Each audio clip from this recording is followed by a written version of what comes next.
Hello, my dear friends. Hope everybody is doing great. First of all, can you please confirm that my voice is audible and the PPT is visible?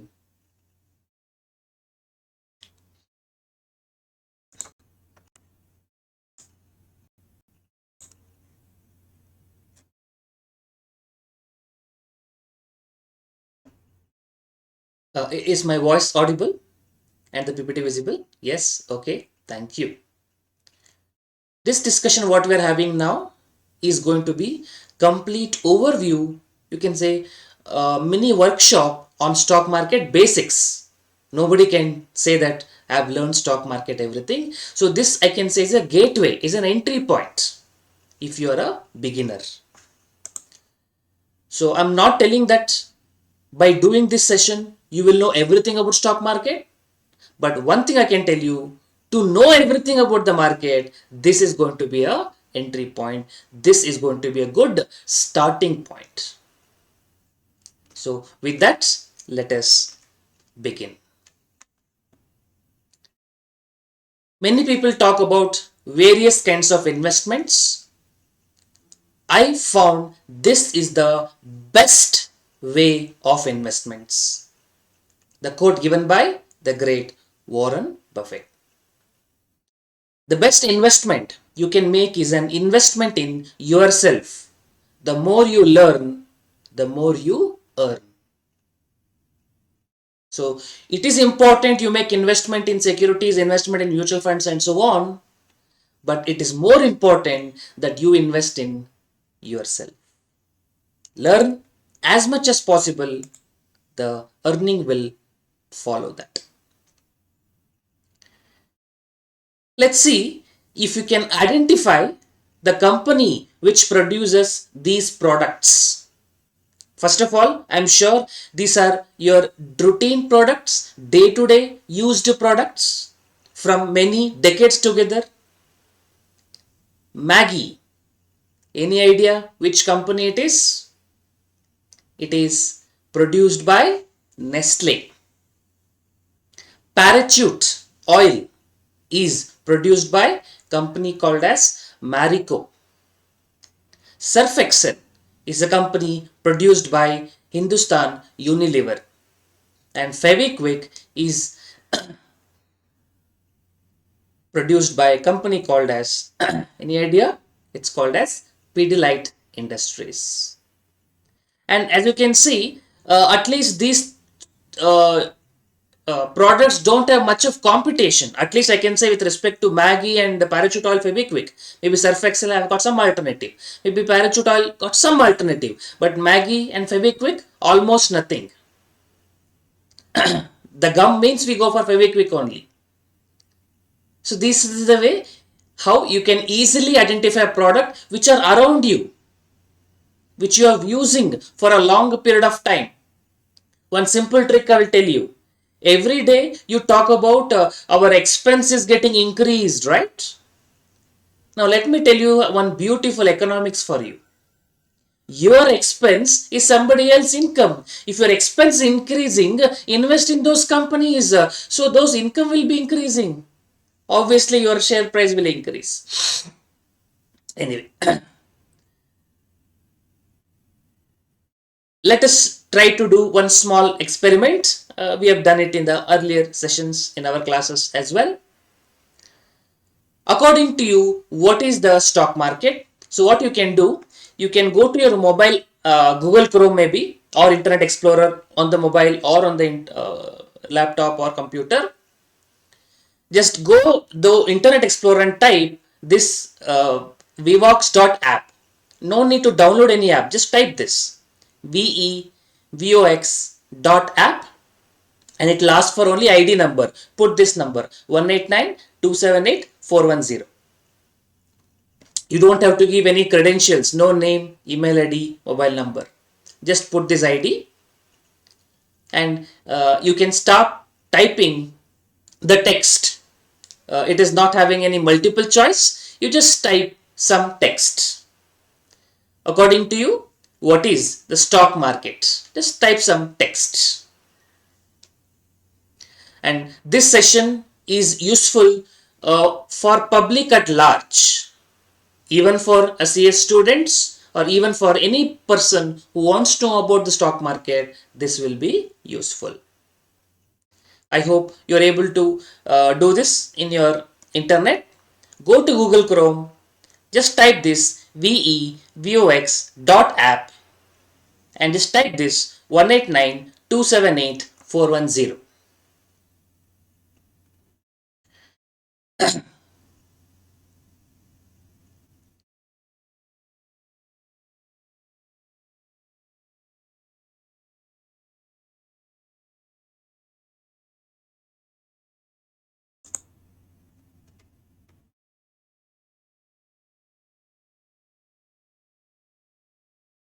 Okay, I think I've not got any result over there. Very good. Then there is no point in asking questions every time if we don't get response. Okay, then I'll skip the polling parts. I'll just try to ask some questions. So, what is your objective in stock markets? I'm not opening the poll. I don't get any response anyways. So, I'm not opening the poll. I'll just ask the questions. What is your objective in stock markets? Career in corporate finance, becoming a trader, you can become investor or investments long term, or just manage your short term money.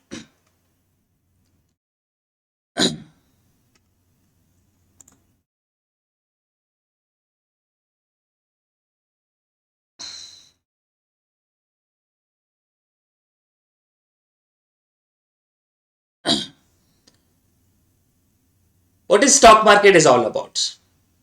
Some people believe it's completely gambling. Some people think its skill is required, and some people think it's just controlled by few people. The best answer is it is all of the above. All of them are required, but definitely skill is a must.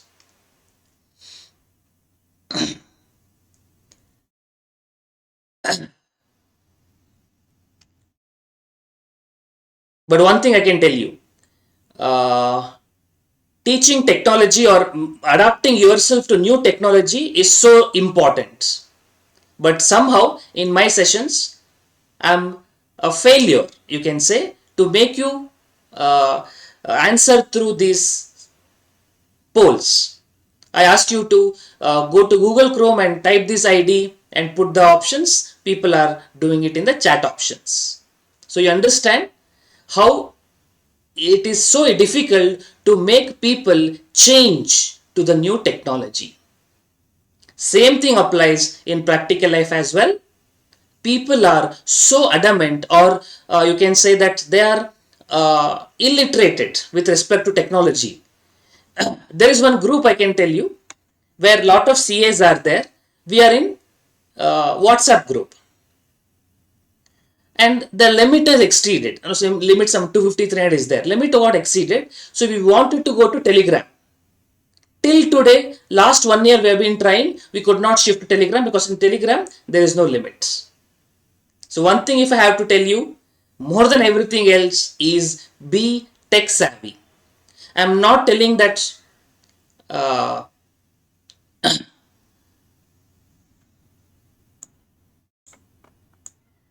I'm not telling that just knowing the technology is everything, but do make the effort of learning the new things, or if somebody telling the new things, try to accept it. Don't just go with only the old things. Anyway, I will not be doing the this polling part, because if there is no response, the poll looks a joke in front of whole audience. Okay, so what I can tell you is this: stock market is simple but not easy. There is another famous quote: stock market is fastest way of making, or is the difficult most way of making easy money. Okay, so before I begin with the topics, let me tell one small monkey story, which I tell in all my stock market sessions or relevant sessions. Especially, you can even apply in case of bitcoins. A lot of hangama is going on there now. I have a different take on it, but anyway, in general, for stock market, for bitcoins, for anything in general, this monkey story you have to remember. This is not the story made by me. It is already there in the market. I am just telling you. So one day, a businessman or some person came to a village and said, I want monkeys. I will pay you 1,000 rupees. People laughed at him. Then they wanted to try it out. And then they give one or two monkeys there and he promptly gave 1,000 rupees. So villagers were surprised. They wanted to give some more monkeys. They gave and everybody got 1,000 rupees. Now he said, I want more monkeys. I will pay you 2,000 rupees. Then the villagers, the people went by nearby villagers, got some monkeys and given it to him. And he said, I want some more monkeys. I am ready to pay 5,000 rupees. Then they went to the forest, woods, and collected some monkeys and given it to him. Again he said, I want some more monkeys. I am ready to pay 50,000 rupees. This time, the villagers were exhausted. They did not have anything. They were exhausted in their village, exhausted nearby village, exhausted nearby forest. Then the businessman said, okay, I'll give you 1 month time. I will go to my city and come back. In 1 month time, you please try to arrange some monkeys. I will buy from you. So people started searching. And in that process, one assistant of his businessman came and told, let's do one thing. Let's do one deal. He is going to purchase from you monkey at 50,000. Let's do one thing. I will give you monkey at 10,000 rupees. You give me 10,000 rupees. I'll give monkeys. You go and sell it to him. 50,000. You're happy. I'm happy. He's happy. Everybody's happy. Okay. So people started buying at the monkeys at 10,000 rupees. 10,000 rupees because they can sell it at 50,000 rupees. Now, 1 month over, 2 month over, 3 month over. The person did not come. The assistant also did not show his face back. Now, what you did basically, you sold some monkeys for 1,000, 2,000, 5,000 and now you have purchased all those back at 5,000 or 10,000. So basically, you are at a loss. Think from the businessman point of view. He purchased the monkeys at 1,000, 2,000, 5,000 and sold to you at 10,000 rupees. He made a profit and he went away. That is what is the story of stock market is also all about. If you don't purchase a stock without putting enough time about knowing about the stock, who runs the management, what is the product, from how many years it is there, you are going to lose for sure. And ultimately what remains on your back is monkeys. This is what typically happens, especially in small stock, penny stocks, and even a big stock like IRCTC. What happened in last couple of months? It started at very low price.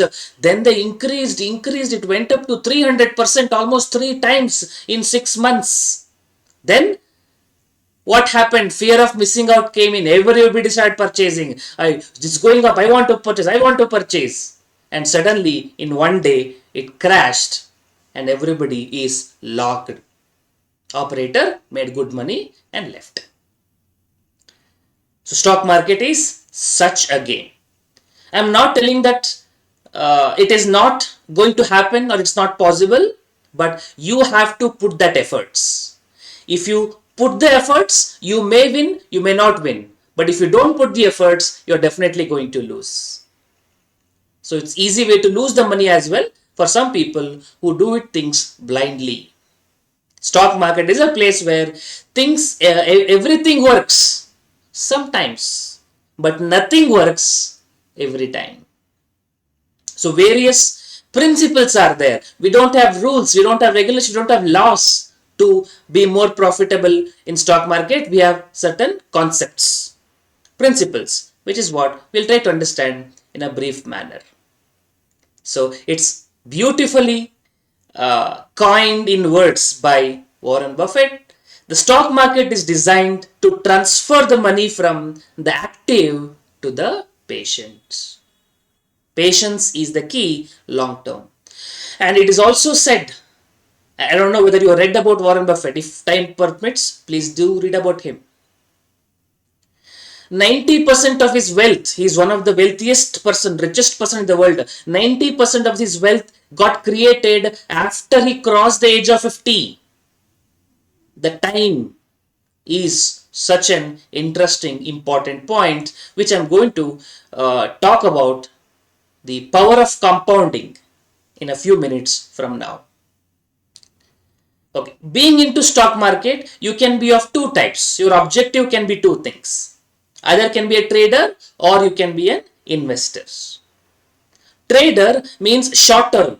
It can be intraday, it can be positional, it can be swing trading, various kinds are there. Trader is a pure businessman in the sense that is going to be your full-time job. Please don't do, I am having a job, I want to do trading part-time, whenever I have time, please don't do it.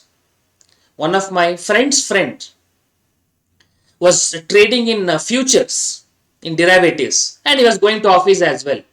And he went to a meeting, and during the meeting, you can't use mobile much. And once you come out of the meeting was there about half an hour, he sees there is loss about 25 lakhs. In half an hour, gone. Stock market is such a volatile thing. I personally have felt it. I have lost about 1 lakh in one session when I was relatively beginner in spite of knowing about the stock market, but I ventured into derivatives, of course. Derivative, it is having more risk. So it's better you start early so that you will lose initially, but initially your loss at least will be less. I see many people also doing this. I will save in the market, I will invest in the market when I have good savings. Small investment, why should I make? No, do invest when the amounts are small. So you burn your fingers when the amounts are small. If you invest big amount, you lose big. And loss is, without loss, you are not going to learn. Market is supreme. For Hindus, there are some gods. For Muslims, there are somebody. For Christians, there are somebody. For us, market price is the God, and stock market is our investment is our religion. So if you are investing in a small amount, it is good. You learn so that over a period of time you can become better, and you have to learn swimming by getting into the water. You cannot learn without getting into water. You cannot just watch it, and watching it is always very convenient, easy. You can tell anything watching from outside, but when you are involved yourself, you understand the pain, emotions, psychology, and so on. So trader is not for everybody.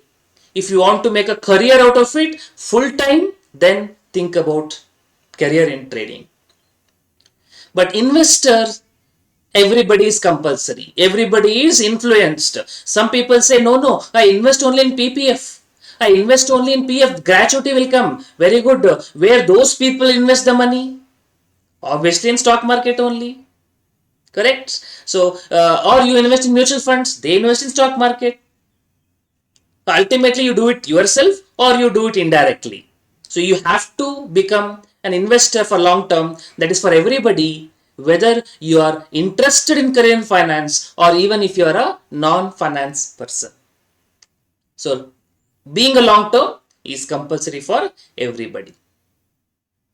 One very important term that you have to understand, that inflation will eat your returns. Many people don't realize this. And inflation means, increase in prices. Your salary increases by, let's say, 20%, but inflation is 8%. So your actual salary is only 12% increase. So if you put the money in FD, FD give you 5%, inflation is 7%, you have lost 2%. That's called as nominal return, FD return. inflation, increase in prices, the difference is your real return. So if you don't generate inflation from your investments, you cannot take care of your future expenses. What is investment is all about? Investment is all about future expenses. I am spending it today, but I want to spend it after 5 years, after 10 years. I need to save the money today to be able to spend the money later. And the cost of those money will not be remaining same. It will increases. Cost of living increase. So when you save money, it should increase at least the amount of which the percentage inflation, the amount of investment, how much return it generate, at least it should provide the amount of return the amount of increase that happens in economy called as inflation. So when you make an investment, it should at least be equal to inflation.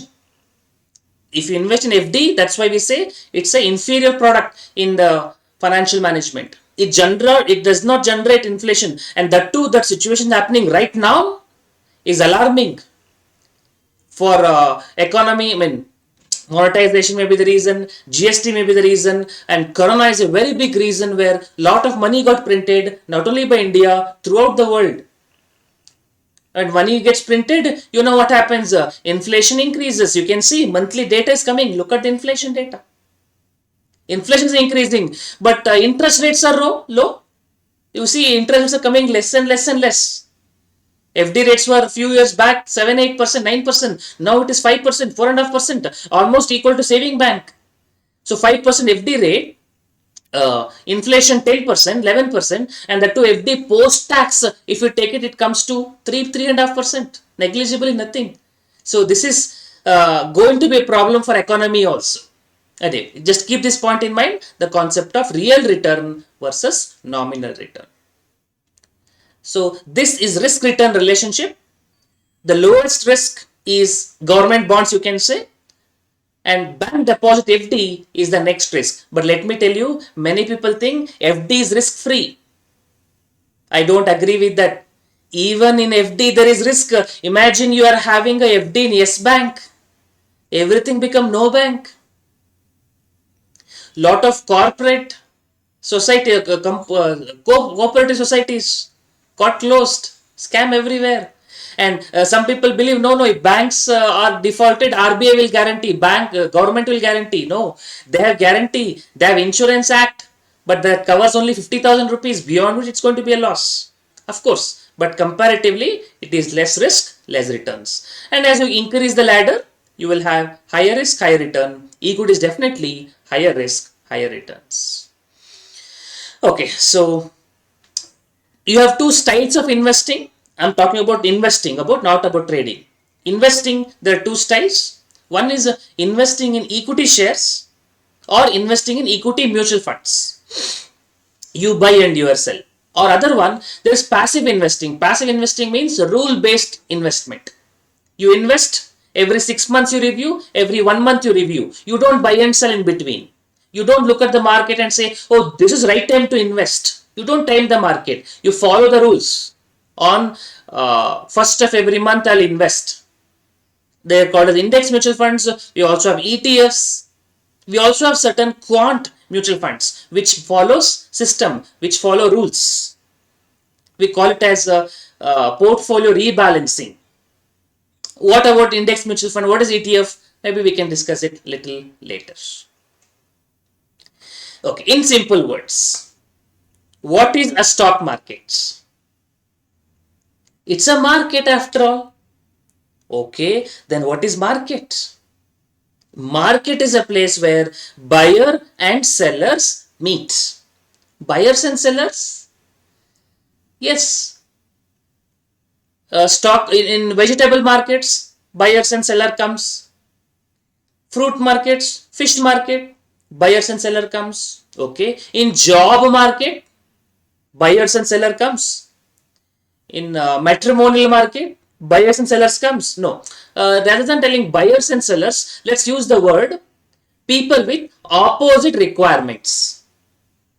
So in one place, person wants to sell and another one wants to buy. People having opposite intention, they meet. That's what is called as stock market. We also have money market. One person have money, investor. One person needs money, borrower. They meet. That is called as money market, deposit and borrowing. The stock market is a place where buyers and sellers meet. As simple as that. And for the market, we have various names. They are called as stock exchanges. We are in India, we have National Stock Exchange, Bombay Stock Exchange. Trading mostly happens. Liquidity is highest in National Stock Exchange. We have city-wise also Chennai Stock Exchange, Bangalore Stock Exchange, Hyderabad Stock Exchange, but we really don't care about it much because liquidity is very less. Liquidity should be there. Transactions should be there. In US, we have New York Stock Exchange. In London, we have Frankfurt Stock Exchange and so on. I mean, London Stock Exchange and then Europe, we have Frankfurt Stock Exchange and so on. Market timing, I'll come to it a little bit later. Okay. This is one of the simplest point, but very effective point.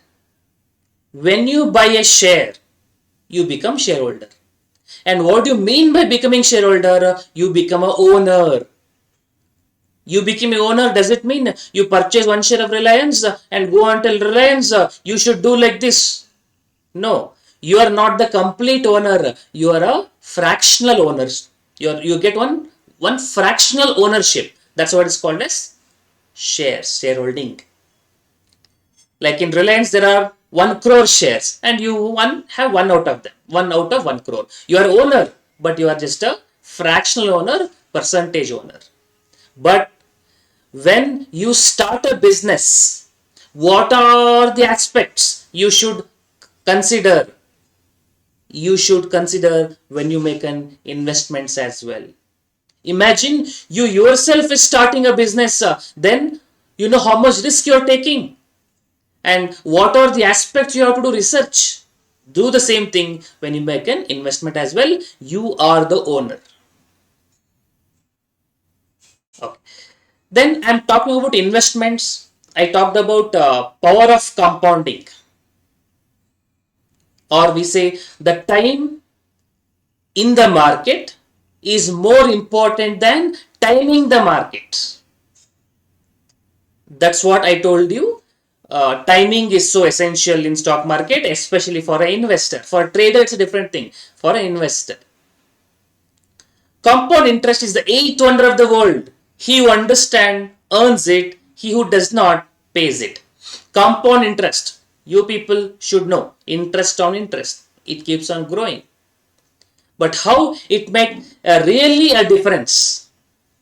Let us imagine a person starts working at the age of 25, works for 30 years.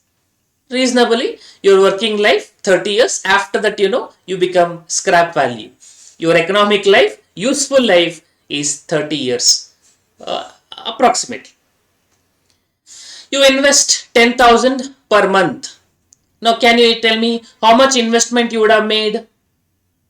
Every month you invested 10,000 for a period of 30 years, 10,000 per month for 30 years. So how much investment you would have made ultimately over a period of 30 years?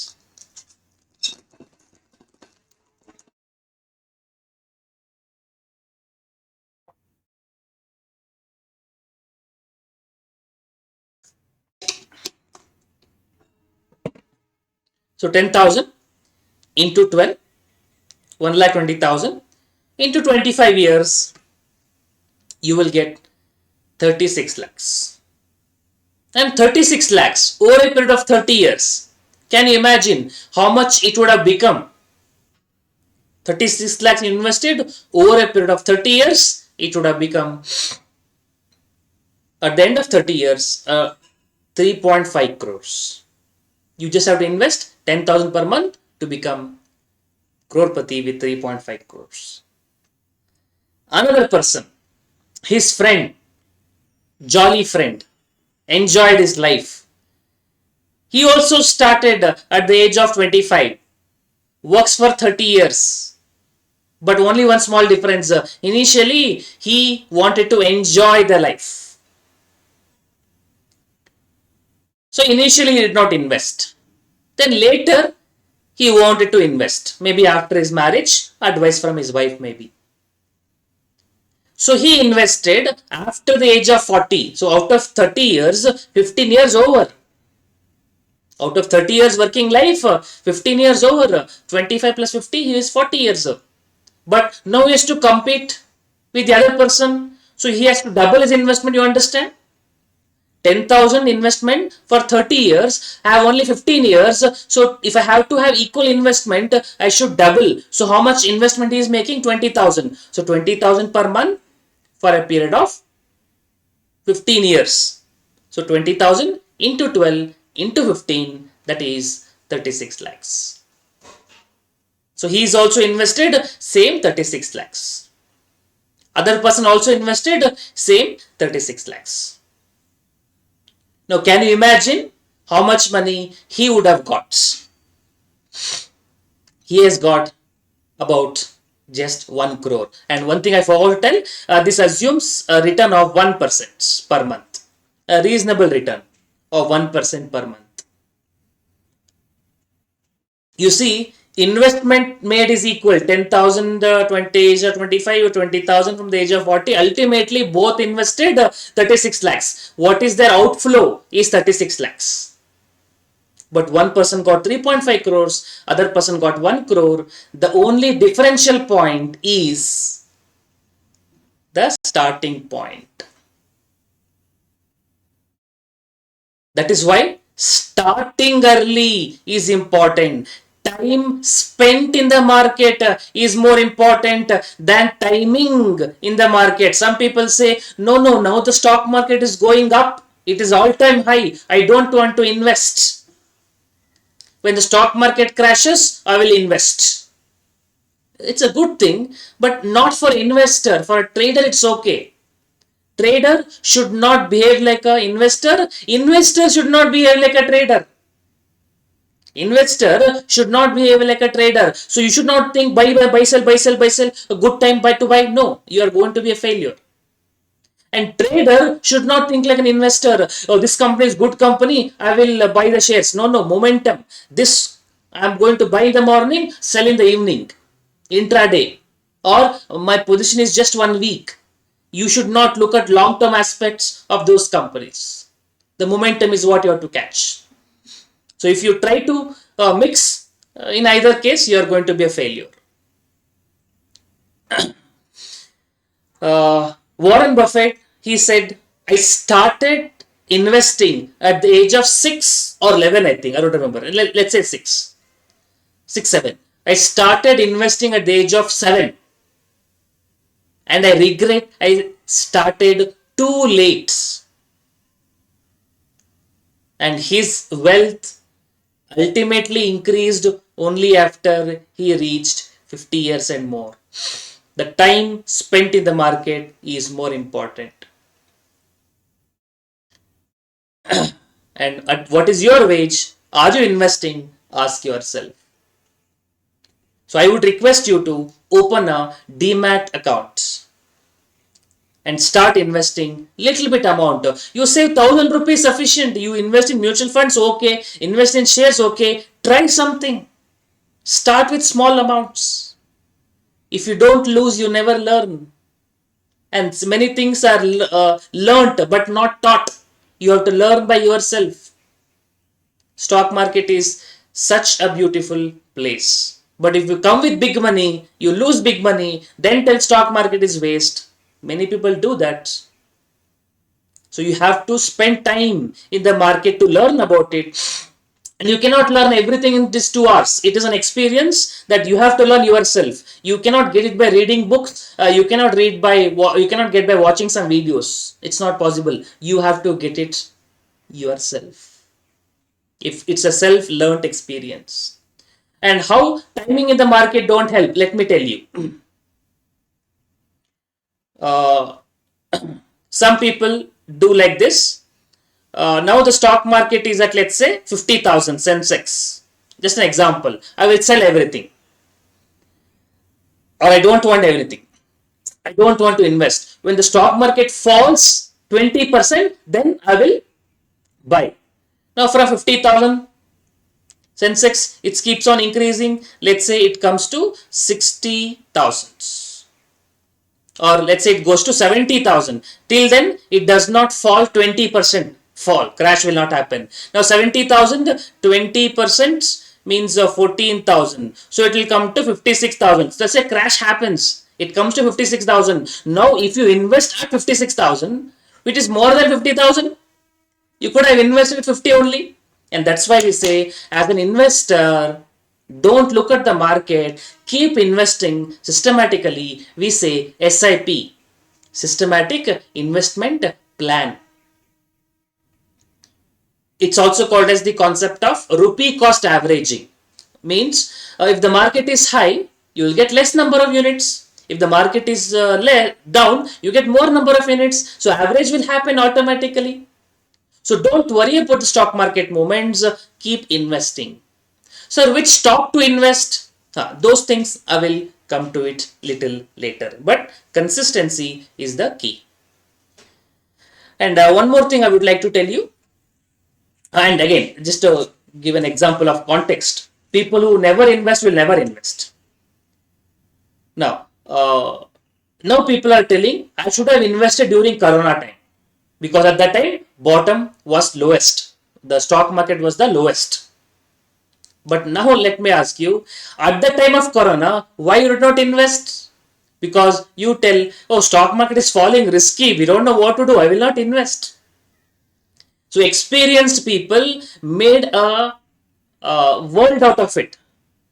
During Corona time, when everybody is selling, people like Rakesh Jhunjhunwala outright bought. They took loan and bought outright investments, and now they are sitting in amazing profits. And now if people are coming and investing, you're not going to get so much profit if you're looking at short-term profit. See, for a trader, timing is important. You have to look at the bottom points, you have to look at the support resistance. I will come to the technical analysis in some time.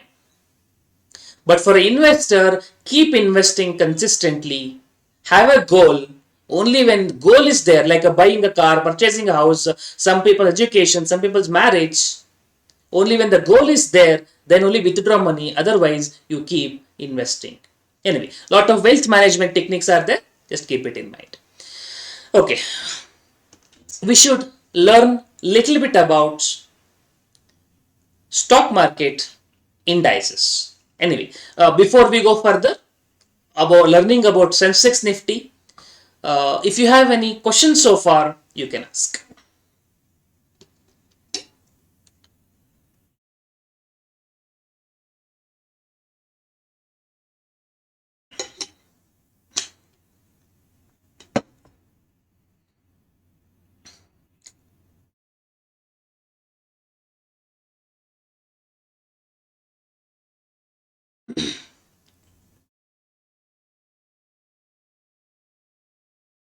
Okay, fine. Okay, now let us talk about this Sensex Nifty. They are called as indices. What is an indices?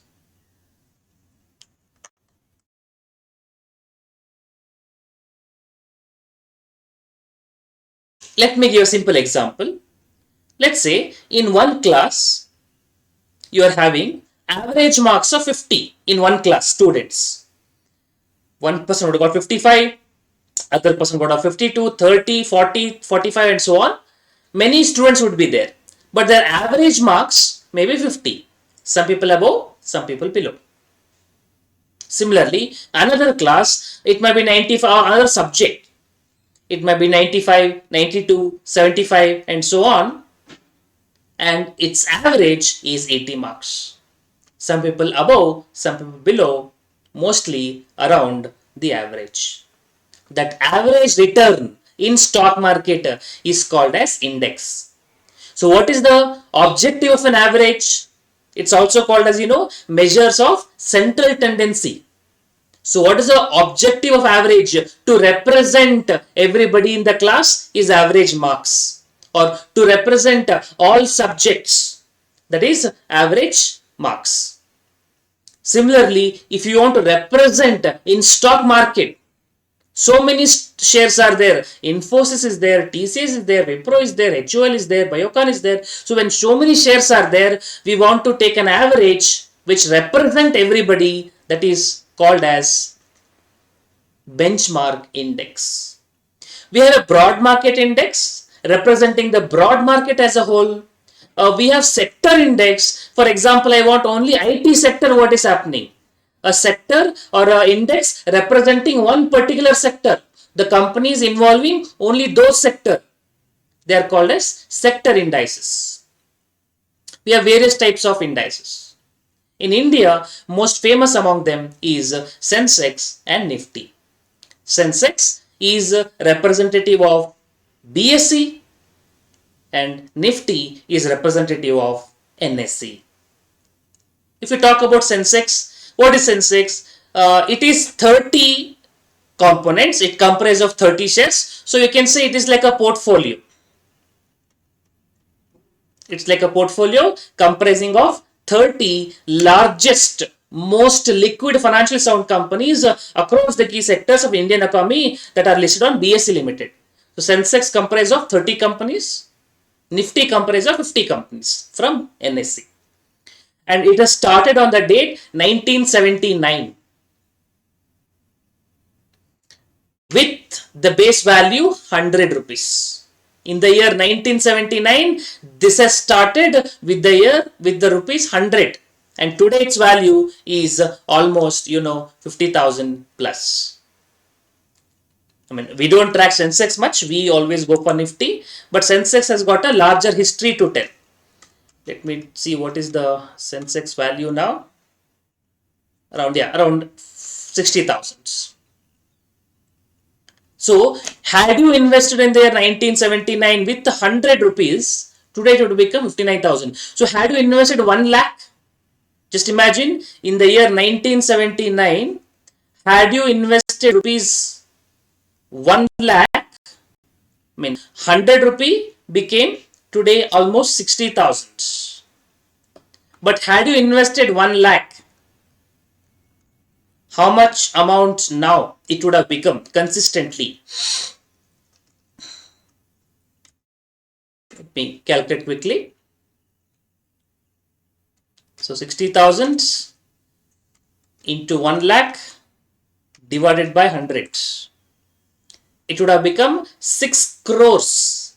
1 lakh would have become 6 crores. Power of compounding. The time spent in the market is more important. People also show this for individual stocks. No, individual stocks is easy to show like this, but very difficult to pick. Multi-baggers is what they call. But you can always invest in index. Okay, few small clarifications regarding index. Sensex, you told, it comprises of 30 companies. Now, when it started in the year 1979. Now, does it mean those 30 companies remain same every year? Those 30 companies when you started in the year 1979, it remains same till today? Is it same? No, they are not same 30 companies. They change. So, who will decide? There are authorities. There are index committees who look after this.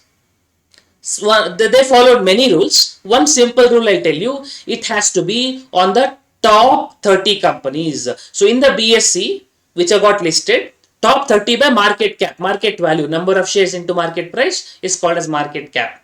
India's most highest market cap companies, Reliance, TCS, followed by Infosys, HDFC Bank and so on.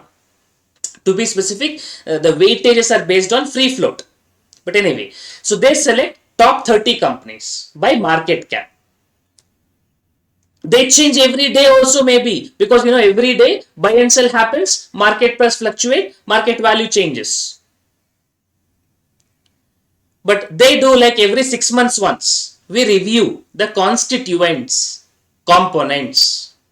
They called as constituents, components. Every 6 months once will divide. That's what I mean by passive investing. You can say every 6 months once they fit the rules. And whichever companies will fit the rules, they will be top 30 companies. Some company might exit, some companies might enter. But what is the objective of Sensex? So instead of reading all the companies in the stock market, it is very difficult to analyze, understand also. So big numbers.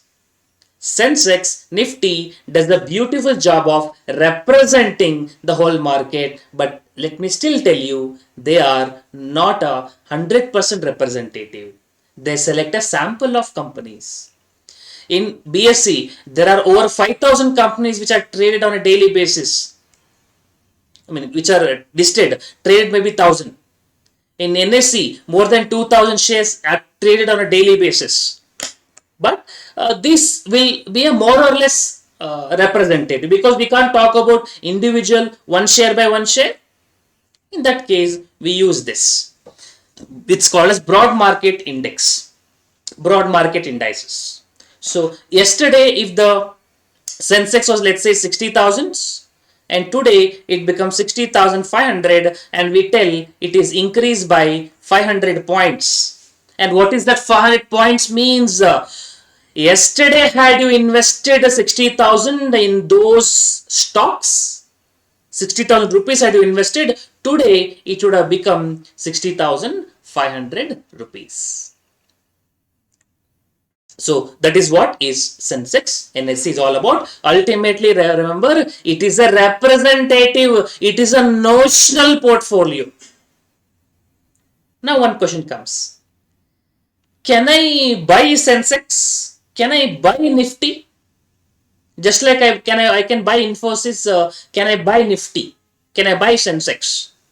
No, directly you can't do it. Why, sir? Because it's a portfolio. You can't buy a portfolio. They are not shares, they are index. But there are mechanisms in which you can get same returns.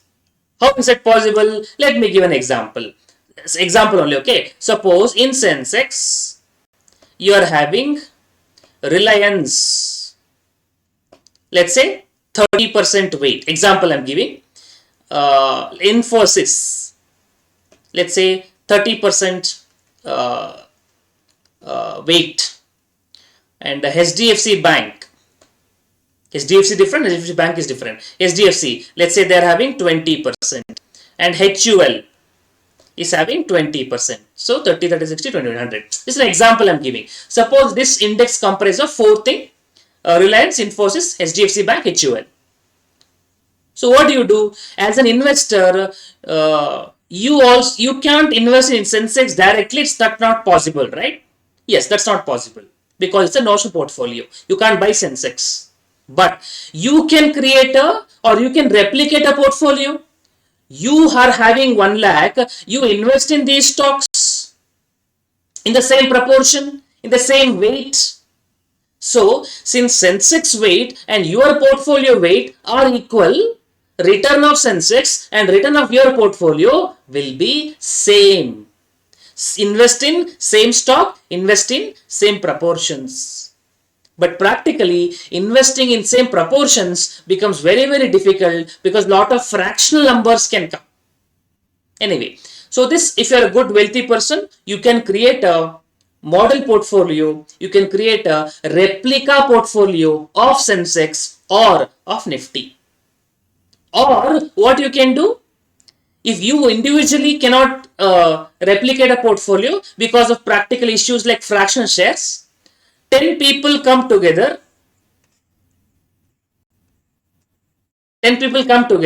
you accumulate an amount, then replicate a portfolio. Whatever profits comes, share among your proportion of whatever investment you have made. So individually you cannot invest because of the practical limitations on fractional shares. People come together. Yes, that is what is called as mutual funds. That is what is called as ETF, exchange traded fund. We have Sensex ETF, we have Nifty ETF, Nifty Bs, Bank Bs, Junior Bs, Liquid Bs, BES. I mean, it's a name given, ETFs. So you cannot invest in Sensex. You cannot invest in Nifty. but you can invest in instruments which provide same returns, which provide replica return, because they would have invested in same stock in a similar percentage. And this does not require too much of analysis. Sensex investments, you don't have to worry. As I told you, 30 largest companies. What is the advantage of investing in these ETFs or these index mutual funds? They are not active investments.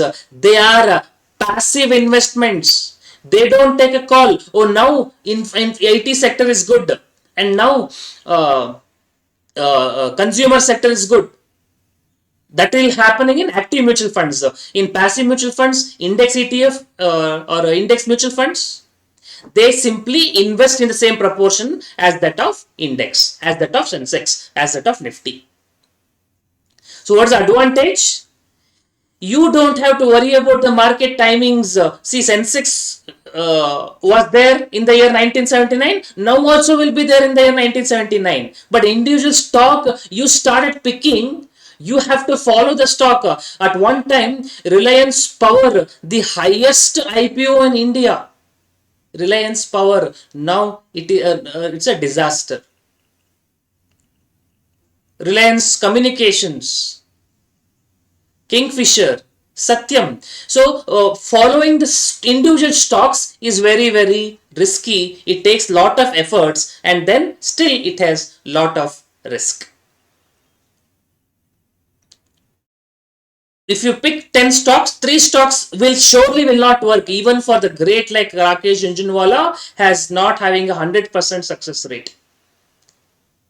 But they are living with their risk and returns policies. But you and we people, we are retail investors. If you don't have enough time to research and invest, don't go behind individual stocks. I will tell you in simple words how can you pick, but it's important you monitor them.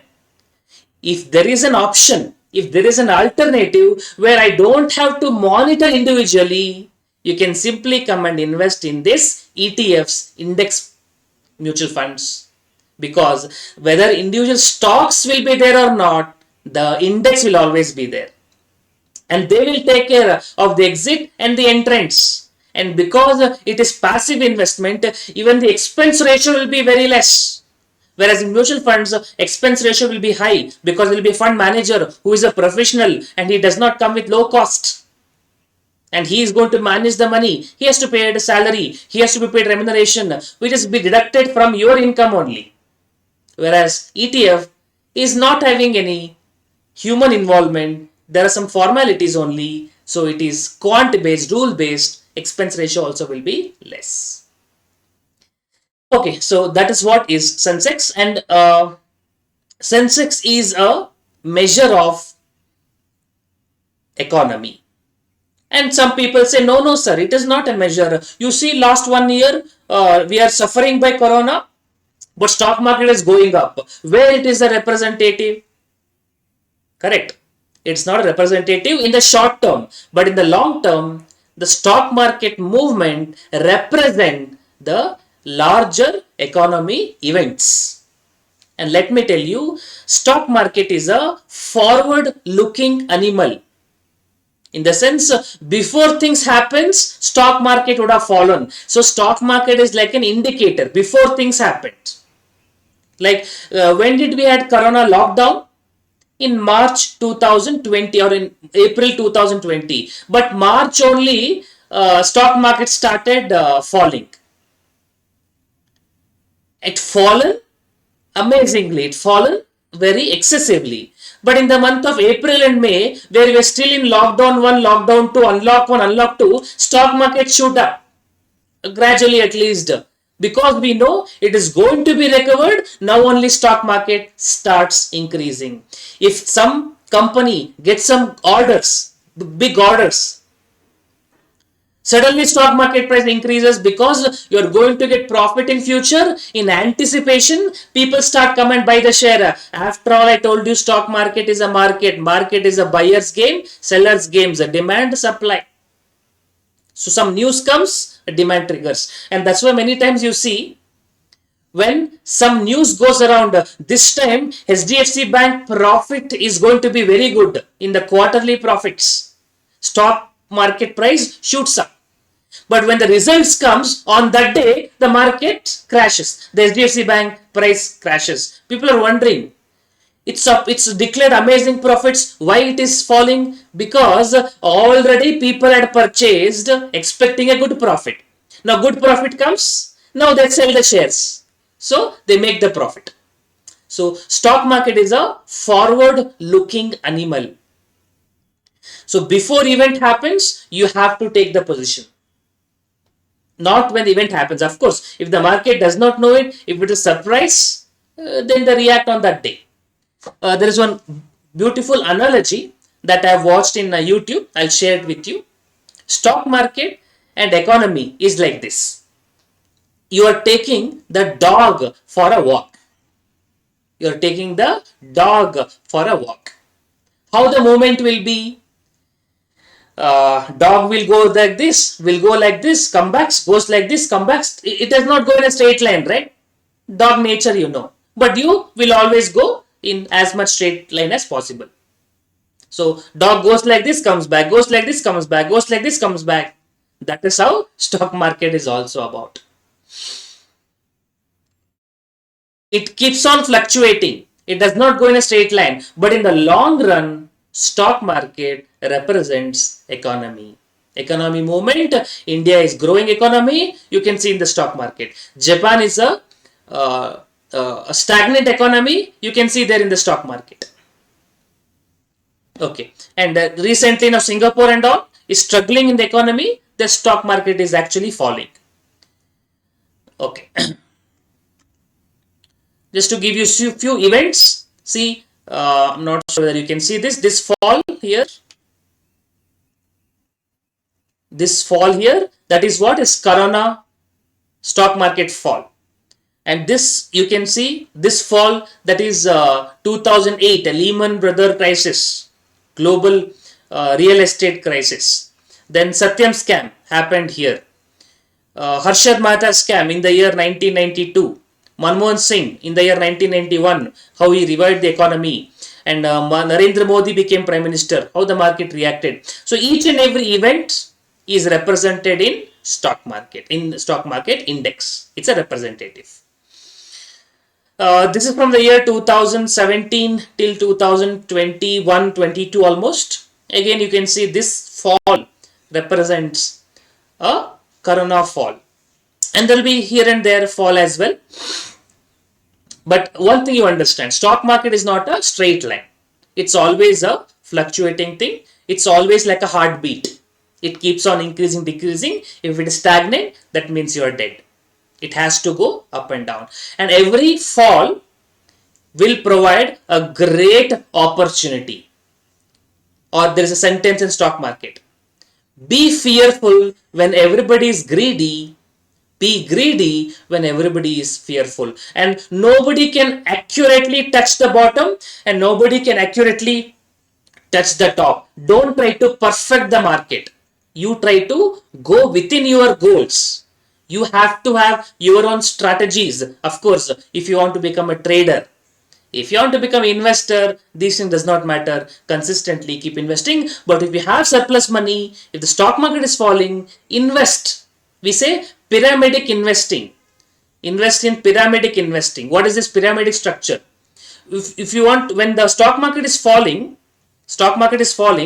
you don't know what is the bottom point. Keep investing. Suppose you have 1 lakh, 25% you invest, 25% you invest, 25% you invest, 25% invest. On an average, you would have invested somewhere here. And when stock market rises, 25% you sell here, 25% you sell here, 25% you sell here, 25% you sell here. And on an average, you might be like this. So you are able to make profit. Pyramid structure means like that. Keep investing and keep selling. So that you are not investing in one time or you are not withdrawing at one time. It's also called as averaging. But don't simply go, if the stock is available at cheaper price, I'm going to buy it. Yes Bank available at a cheaper price. India Bull Housing Finance available at a cheaper price. Suzlon Energy available at a cheaper price. Don't go and purchase those shares. In stock market index it works. Individual stocks it may not. The fundamental strength of the company should be very sound. Anyway, that's how the stock market goes up. This is the component of Nifty 50. As I told you, Reliance is the highest one. Or HDFC Bank next highest weights. Then Infosys, HDFC, TCS, and so on. These are the stock of 30 companies part of Sensex. Sensex performance analysis. Just to give you an idea how Sensex performed over last 40 years. It gave you 15.8% return on an average per annum. And what is our GDP growth on an average? Some year 10%, some year 5%. In the long term, we are having 15% GDP growth. That's what you can see in the stock market. It's changing every year. Last 3 years, it's giving you 19.9. Last 10 years, give you 12.8. But on average, you can expect in stock market around 15.8%, 16%, 15%. It's our long-term GDP growth. If you look at yearly performance analysis, that's how I told you. In the year 2011, it has fallen. Year 2015, it has fallen. 2017, it increases. This you cannot time it.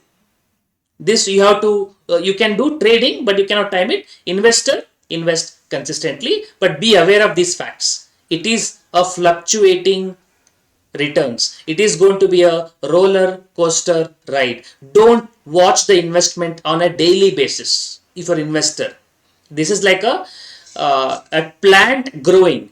If you seed something and plant should become tree, every day you go and dig the mud and say, oh, is it growing? Is it growing? No, it will not grow. You invest, forget for 20 years, then you come and see it would have grown. Same thing with the stocks. Asian Paints, HDFC Bank, Infosys, TCS, Reliance, Wipro, HUL, Nestle, Dabur, so many companies. You invest in one time and tomorrow you see they may not grow. But stocks like IRCTC, stocks like Adani Power, you invest today, tomorrow it would have grown 5%. You get excited. Don't look excitement in stock market, especially for investor. You invest slowly, gradually, over a period of 20 years, 25 years, it would have grown massively. That is what is consistent compounders. Okay. Now, which sector is the best for investment right now? Pharma, software, consumer, construction, entertainment companies. Okay. How you select these things is what is left to your analysis. During Corona situation, when the Corona news came, you should have purchased pharma sector. When Corona situation came, let me tell you how I picked the stock. In the March 2020, lockdown is announced. I did analysis like this. Okay, now we are in the lockdown situation. Everybody is at home. But even if you are at home, you have to do something. You have to work or you have to go for entertainment. You can't go for traveling. So what is that you consume the most when you are at home during lockdowns? That is obviously internet, right? And which sector which will be working even when you are at home? Which is software, IT companies. So I selected Reliance and Infosys. Two simple picks, not much of analysis. Simply I selected the sector. IT and Reliance. Infosys, Reliance. Infosys because IT company. That's the only I could have gone for TCS. I selected Infosys. That's all. IT company, largest IT company. There are many other IT companies also. Mastech is there, HCL is there, Wipro is there, Biocon is there. You could have gone. Biocon is I mean, it's not really IT company, but in a way. But why did I go for the IT company? I told you, Infosys I've selected. Infosys IT company, they will be working even when you are at home. And then when you're at home, you will be consuming a lot of data, and which is the commonly found SIM card internet users throughout that is broadband is there, but now mobile is also consumption is much, that is Reliance Jio. So I invested in Reliance company in the year March 20. Simple example I gave you. Now it's almost gave me like double, more than double returns. Okay, what is other way of analysis? One more example I give you. Uh, Suppose we are in the month of December. Okay, we are in the month of December. Now in the month of December, which activity is likely to happen most of the places? December end, year end, December 25, Christmas, which means throughout the world there will be holiday mood, and holiday mode means traveling will be more, hotel restaurants will be more. So invest in those stocks, Indian hotels. If you are looking at the aeroplane companies, SpiceJet, Indigo, those companies will do well in the month of December. So you have to pick the sector like this. Many ways you can select. This is just one of them. Okay, which company is the best in the entertainment sector? PVR, Inox, Sun TV, TV18, Z Entertainment. Okay, here one I'll give an example. Among all the stocks, Sun TV has got the highest operating margin. They had got even has high as 80%. But now they are facing severe competition from OTT platform. Now Sun TV was the highest ratings everywhere in South Indian, sometime even all over India.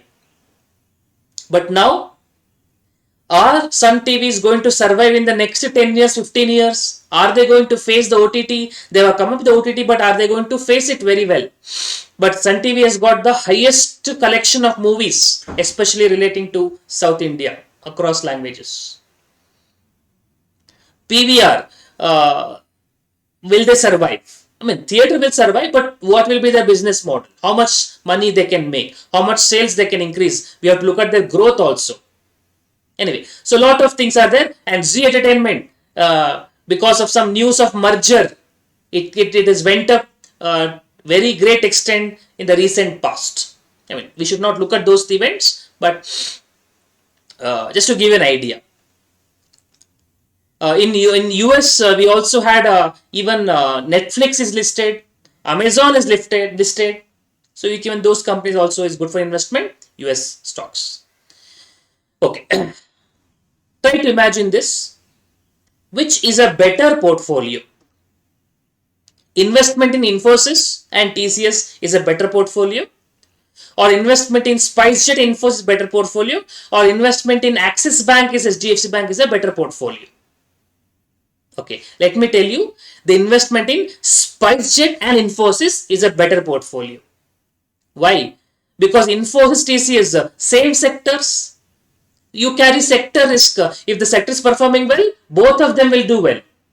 If the sector is falling, both of them will fall. Axis Bank and HDFC Bank, both are banks. If banking sector is doing well, both banks will do well. If banking is suffering, just like now, both banks will fall down. But SpiceJet, Infosys, two complementary things.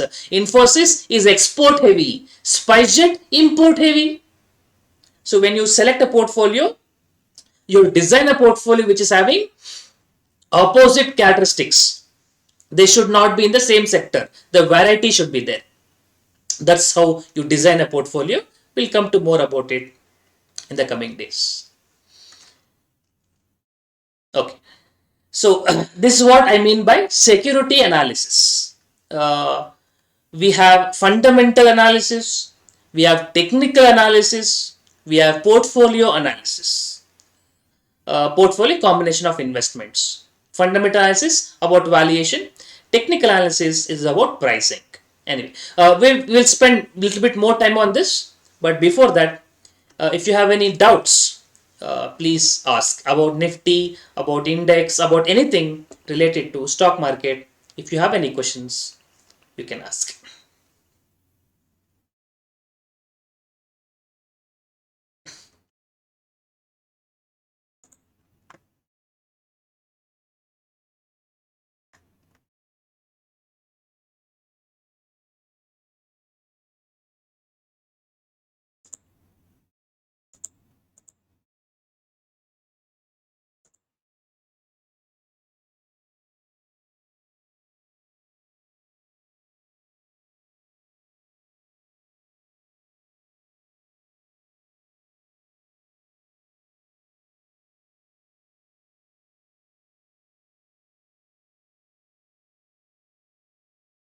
Paytm listed price fall. Okay, so recently there are many IPOs are listed, and in a bull market, IPOs listing is a very common process. Uh, we had Zomato, which is amazing. IRCTC few months back, Policy Bazaar, Nika, which everything performed well, but Paytm was a disaster. Now the thing in happens in stock market is also kind of supply demand. You should understand. If something is falling, it will fall further. And something is rising, it will rise further because of the sheer pressure of demand supply. Now Zomato are always making loss. But what people have taken into their mind, they will make profit. And when some people buy, everybody started buying it. So the price started increasing. Just the psychology. The uh, uh, market force, demand. Many people started buying. So the price shoots up. And when the Zomato price fall, mark this, it will fall drastically like Paytm. It will happen.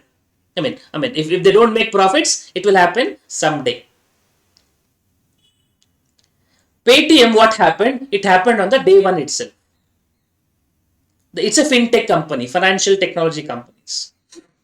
So when we do an IPO allotment, you will not give only to for certain people. There will be quotas. There will be retail quota, institutional quota, QIB's quota, and so on, and high net worth individuals quota. You will allot the IPOs according to various quotas. And these institutions or these high net worth individuals don't give the money on the day one itself. Unlike retail people, those people don't invest the money full. They'll invest like some 24% only. And later they have to give the money. And when Paytm allotment happened, it was undersubscribed in certain quotas. Retail is oversubscribed, but in some other quotas, it is undersubscribed. So what happened when there is a news, oh, it is undersubscribed, maybe liquidity crunch, markets are already falling, whatever the reason. When that sentiment kicked in, that some quotas are undersubscribed, everybody started withdrawing their money and market fall further and further. I hope you are able to get the psychology point, the demand aspects. And that too, when the shares are trading on the day one, it will be highly volatile. And the moment the withdrawal symptom is more, and many people come and withdraw more and more. And market was also falling continuously for many days. So that's how Paytm fall down. Uh, my personal opinion, retail investors should not go for IPO. Even myself, trader, I will not go for IPO. What I will do, I look at the IPO data. If it is subscribed higher times in all category, on day one itself I'll go and buy. I have listing gains. I don't mean listing gains, but like Zomato, day one you purchase, day 5, day 6 you make profits, day 2 also you make profits. I'm giving you simple strategy. But being a retail investor, you will not have information about IPO. And you read the prospects of IPO. There's one sentence where they say, we may not never make profits. We may not make profits at all. They have this kind of indicative sentences. Anyway, so IPO, I will not recommend this for individual investor even after they are got listed. There are so many good stocks to invest. Why unnecessarily take the risk with IPO? Of course, if you have excess money and you want to lose, you can always go for it.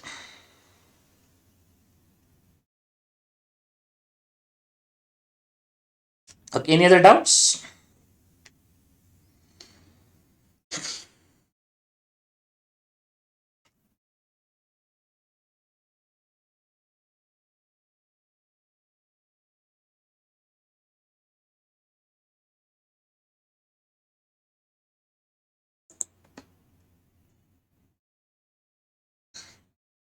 Okay. Uh, let's take a break of 10 minutes and then we'll continue about this security analysis, fundamental analysis, what are these aspects are all about. So let's take a break of 10 minutes, then we'll continue.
Okay, so moving on.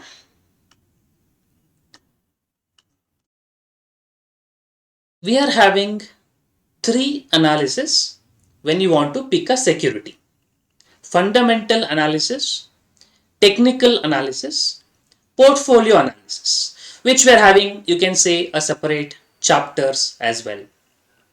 Fundamental analysis is about the valuation aspects: growth of a company, management of the company, product of the company, and so on. Technical analysis is purely on charts, patterns. It's focusing on price, portfolio, combination of various securities. Let me go for share analysis. Technical analysis, focus on price. I am going to show you certain patterns. So the technical analysis will tell you, or fundamental analysis will tell you which stock to buy.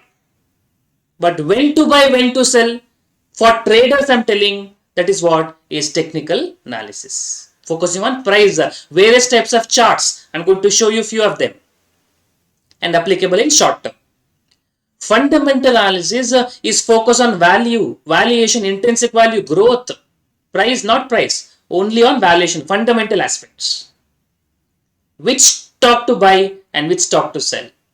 It's focusing on company specific, sector specific, applicable for long term investors. So, fundamental analysis. One example I gave you during Corona situation, how to choose. Okay, one more situation. How do you choose the sectors? Then you can choose the company, and then you can go for basic valuation. Okay, one example I'll give you. Various methods are there. How do you choose the sectors? Which is the one which you use it on day-to-day basis? Which is the product which you use it on day-to-day basis? So many products: Colgate, Prestige cooker, Stowcraft, maybe stove or Prestige only may be there. Nestle, I told you. Hindustan Unilever products are many. Parachute, Marico. So the products which you use are Maruti, Suzuki. That's the best thing, right? Let me tell you. Your 80% of the product you purchase will be in the Nifty 50 stocks. Whether you are aware of it or not. Reliance Jio is there. Maruti Suzuki is there. Hero Honda Motorcorp is there. Nestle, HUL, Marico, Fevistick. So I would say 80% of the product you use is part of Nifty 50 companies, large companies. So which product you like the most? You like HDFC Bank services is going to be there in next 15-20 years? Go and purchase stocks of those companies and don't expect return in day 1, day 2. They are for long term. That's how you choose the sector. And which company you choose. Like for example, if you select IT, or you have Infosys, you have TCS, you have Wipro, HCL, Mindtree. So many are there by comparing their performances. And various kinds of valuation you need to choose. Many are there: price to earnings ratio, price to book ratio, growing company, profitable company, less debt is what I would look at. But I will look at one straightforward thing. The company should have, or the focus on PE ratio, price earnings ratio. For example, if price earning ratio is 20, it means if you make 1 rupee earning, people are ready to pay price 20 rupees for that. The value of the company, the price, the investors, the market are ready to pay is 20 times of the earnings. And higher the P ratio represent it is becoming more and more costlier.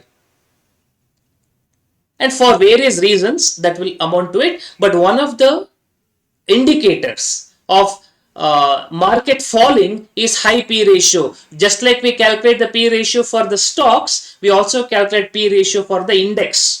Nifty PE crossing 30, 35. The market is overvalued, likely to come down. it is coming down now. I mean, we have been expecting that it has to come down because it's overshooting a bit. It will come down. I mean, it will not come down to zero, but it has to find some sort of correction before the market goes up.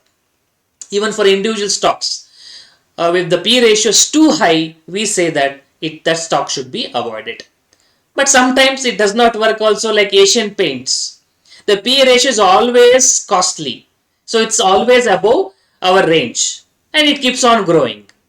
So higher P ratio also represent higher confidence on the company. So sometimes we have to interpret also, but in general, P ratio means higher the P ratio, the company is becoming costlier. And other points like a growing company, the company sales growth should be there. Profitable company should make consistent profits and it should have less debt. Higher the debt, higher will be the obligations. These are the small things, like you can put parameters. You can put many other parameters. You can put many other ratios and pick the stocks. It's not easy to do, and just the ratios, it's not sufficient. You have to look at the revenue model of the company, you have to look at the consumer loyalty, look at the profitability, consistency, who are the management people who are having this, what is their intention in the long term, what is their guidance, usually they will give you guidance, and so on.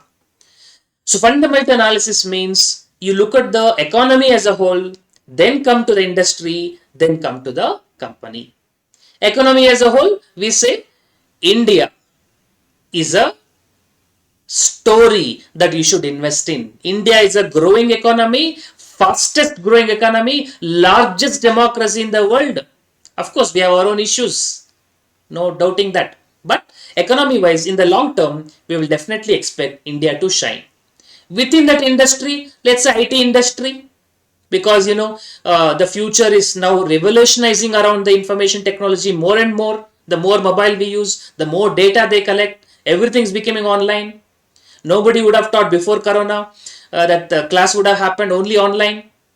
Many things, industry, let's say you go for IT, or you can go for edutech companies. You have MT Educare, NIIT, many are there. I don't know whether they're performing good or not. I gave you some examples. So they are edutech companies. Edutech companies, because future is information technology and education has to be there through that. Byju's, they are not listed and they are a heavily loss-making company. Maybe if they also come to IPO, let's see what will happen to other edutech companies. And within that industry, which company, how do you choose? Okay, let me ask you this one question. I'm not sure whether you can answer. When you want to find a job, which website you normally go into now? Normally, most people. I will say Naukri. And if you want to buy insurance policy, which website normally you go? You want to compare different insurance policies and choose based on that. You go for Policy Bazaar, right? And if you want to get married, which website normally if you want to select? I think matrimonial or shadi.com, something like that. And let me tell you, all these are funded by same company, InfoEdge. Even Zomato they had. Policy Bazaar got recent listing. So InfoEdge is such a beautiful company to invest because everything is going to be technology based and they are building the platforms. Even Paytm they have a certain share. I think so. I'm not sure. And you can select a company like this. And my suggestion, or some people say, if you want to select a company, look for monopolistic companies or monopoly companies where you don't have a very close alternative. Marico, Parachute Oil, hardly any substitute, right? You can think like this. You go to casino, gambling. Can you tell me in casino who always makes money? Who always lose money are the people who go and gamble, but who always makes profit? The casino itself, right? Casino always makes profit. And how do they make profit? That's one other story by beautiful application of probability. Maybe we can have it in some other session. Now, do you know in India there is one casino which is a listed company, which is called as Delta Corp. Don't go and invest, do go and research. Delta Corp is the casino which is listed in the company. It has got own its risk and returns. But instead of going gambling, why don't you become the owner of the casino itself? You can purchase the shares. Of course, they're risky, but in stocks, in portfolio, some risky stocks also should be there. Okay, you might be a student, and you will be filing TDS filing. You get income tax certificates. Who is these depositories? I'm going to tell about the depositories also a little bit later. What is this depositories? In India, we have two depositories. We have CDSL, NSDL. NSDL not listed. CDL listed company. No competition. You can easily invest. So when they're monopolistic or monopoly, they are likely to be more stronger. And coming to the broadband, internet, telephone, we have broadly three companies now. One is Airtel, then Reliance, and then Vodafone Idea. Vodafone Idea is almost dead and it's high risky. Reliance is having many things. They do not only telephone, they have many things, petroleum, they have Reliance Fresh, Reliance Digital, Reliance Retail, many things. Buying Reliance itself is like buying a portfolio. Airtel may be a good pick. My pick, at least towards technology, telecommunication, is Airtel. Is going good returns for last some periods. I mean, just give an example how you can analyze from the economy as India to the industry as telecommunication, company as Airtel. That's what is 3 level. Or you can go top down approach or bottom up approach. This is again very similar to the way you select the person for getting married. You can select, okay, I want a person from my industry only. I want that person to be software. I want that person to be chartered accountant. And within that category, you select some persons. Or you select a person and say, does not matter what work he does, I like that person. Anyway, so that's what is fundamental analysis. Looking at the aspects like growth rate of national income, GDP growth rate, demographic comprises. Most of the worldwide companies are coming to India because we are a consumer driven society. Industry analysis, what is the nature of the industry, size of the industry, production life cycle, is it at an introduction stage, Zomato, or is it an advanced stage, or is it at a declining stage, like IT sector, some companies, government policy and so on. Okay, regarding government policy, I would like to give one more example.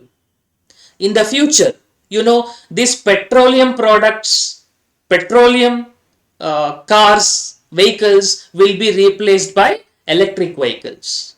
Okay, then who is taking the initiative in electric vehicles? Tata Motors, invest, purchase. And recently they had got a very bad news. They have fallen to something like 300 rupees.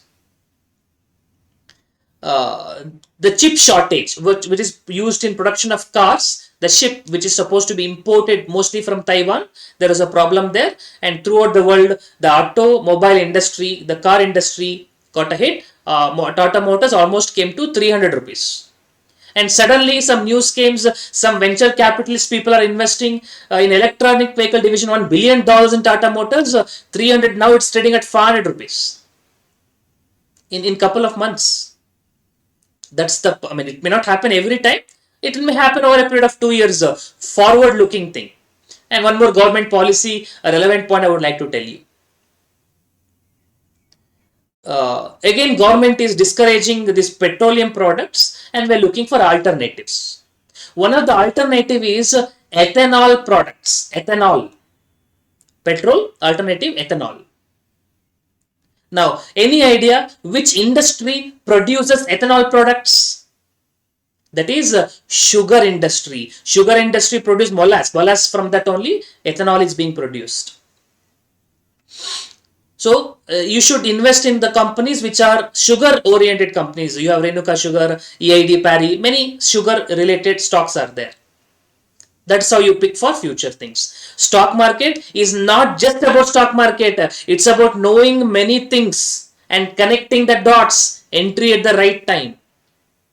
Investment in ETF does not require any of this.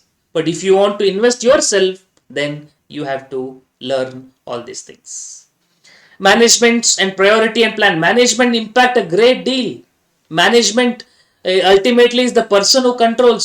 Satyam was considered as one of the leading IT companies, and he came and gave a statement. He resigned from the board. Gopal, Krishna, Raju, that we are inflated the prices, we have fudged the accounting, we have window dressed, whatever the name you can give, and the Satyam from there, you see it's nowhere. Management, the quality management in India is very rare, you can say that. So learn about the people who manages. It's like you giving you somebody else to run the business on behalf of you. So you have to read about them, learn about them. Only when you get a confidence, you invest. One of the stocks I invested is IDFC First Bank. IDFC and First Bank got merged. Till today it's in negative only, but still I'm giving that example. Because the IDFC First Bank is headed by a person called as Vaidyanathan. He is considered to be one of the pioneer in the banking industry, who is known for good decisions and turnaround policies. So IDFC was mostly about corporates. Now IDFC First Bank is now moving towards retail. So a lot of legacy issues are there, bad debts are there, so they're recovering it. But in my opinion, in the long term, it is going to be next HDFC Bank. Is my opinion, okay? I have every right to go wrong. So I have invested in IDFC First Bank purely because of the management Vaidyanathan. If he dies, if he resigns, I'm going to exit from that company for sure, unless I get a good replacement. Infosys also, it happened when Narayan Murthy resigned. Infosys share price fell down, but it not fell down much after that, because it is much more than just Narayan Murthy.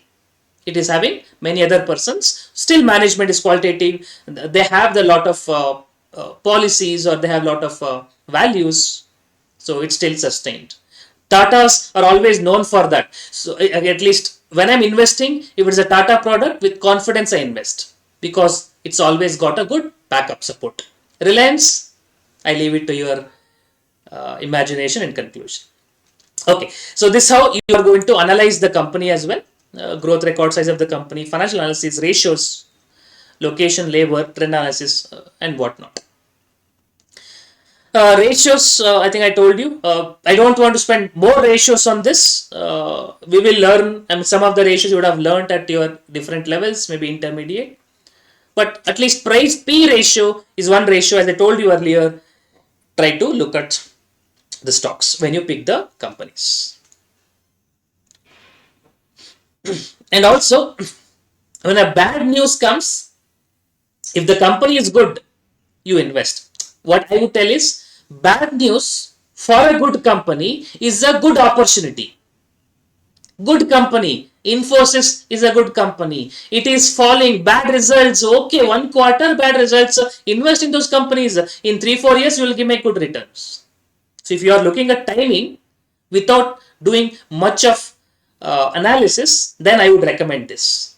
Invest in the companies where, good companies where you get bad news. Tata Motors, chip shortage. Maruti Suzuki, labor strike in some 2011-12 happened. Invest. Now you see what would be your wealth. Maggie, Nestle, unfit for consumption, stock crashed. Invest. Brexit news, stock market overall is falling. Invest in more and more Nifty. Corona situation, I told you, when the stock is good, if the news is bad, please go and invest. That is going to give you a good opportunity, good timing, if you don't want to do too much of analysis. Okay.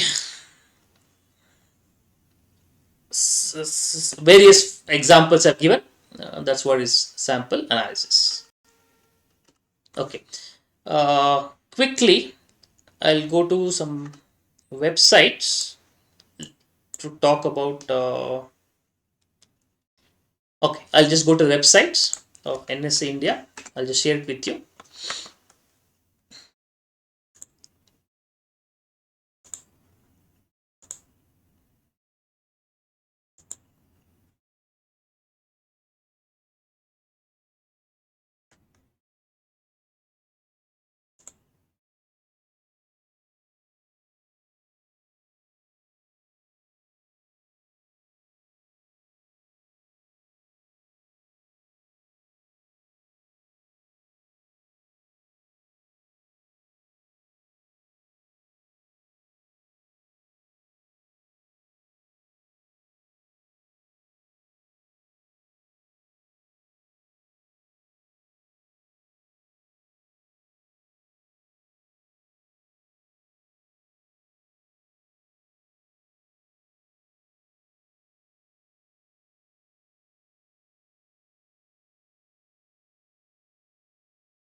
Okay, so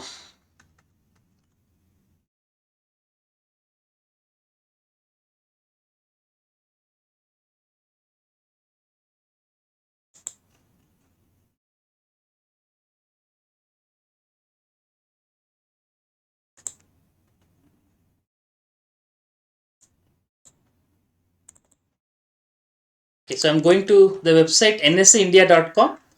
I hope you are able to see it. NSA India website.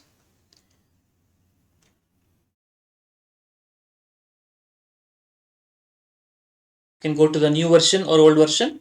We are on a holiday, so the data will not be fluctuating. But I hope you are able to see the screen.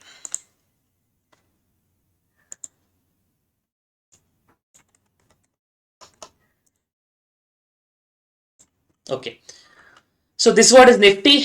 It is down by 133 points, 0.75% from yesterday. And you can look at any stocks. Let's say I'll go to, I was telling about, say, Delta Corp. Just an example.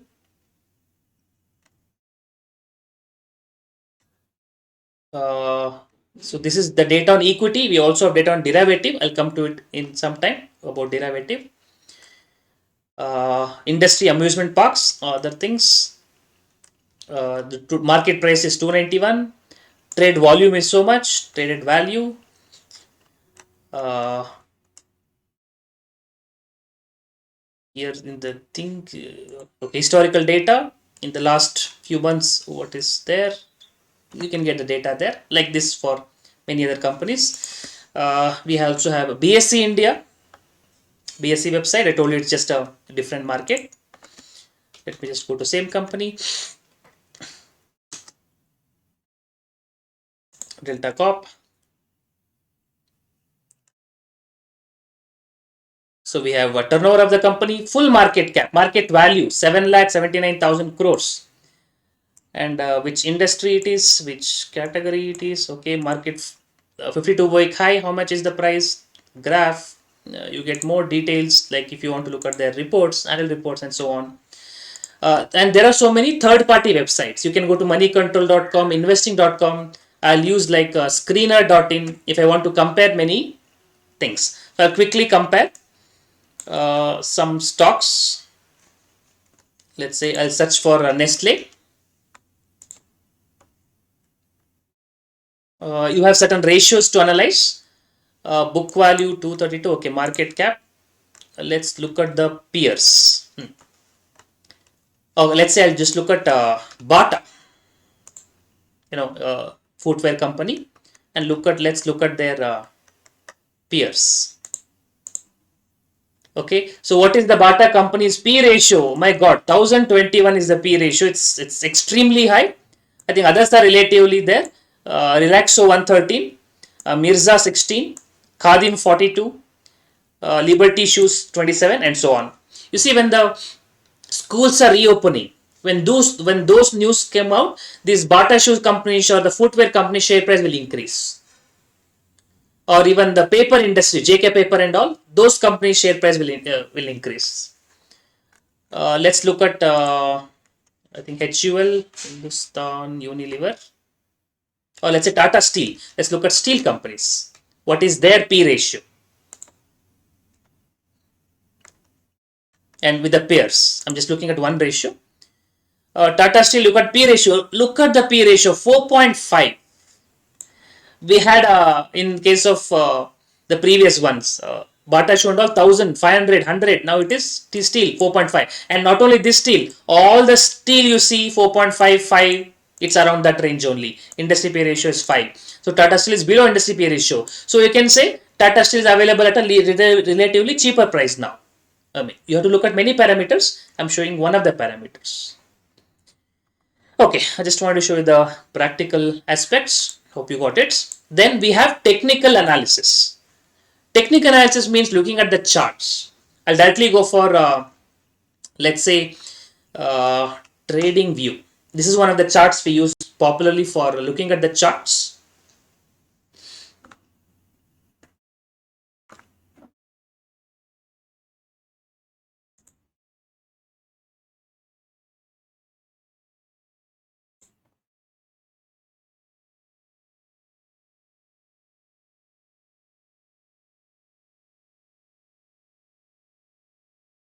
Okay.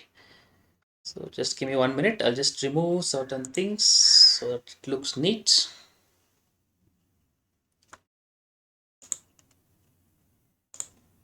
Okay. Let me show you, let's say, Infosys. Look at this stock. This is daily charts.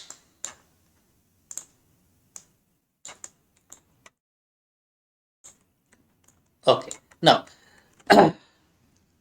we are trying to understand from a trader perspective whether the stock is growing or in a constant stage or stock is falling. Trend analysis. You see, what is this one? When the Infosys is here, it is growing. And now you see, it is in a stagnant stage, right? It goes up, it comes down. It goes up, it comes down. So it is in a stagnant stage. So trying to understand whether stock is in upward trend or downward trend or consolidation phase. Let's look at HDFC Bank.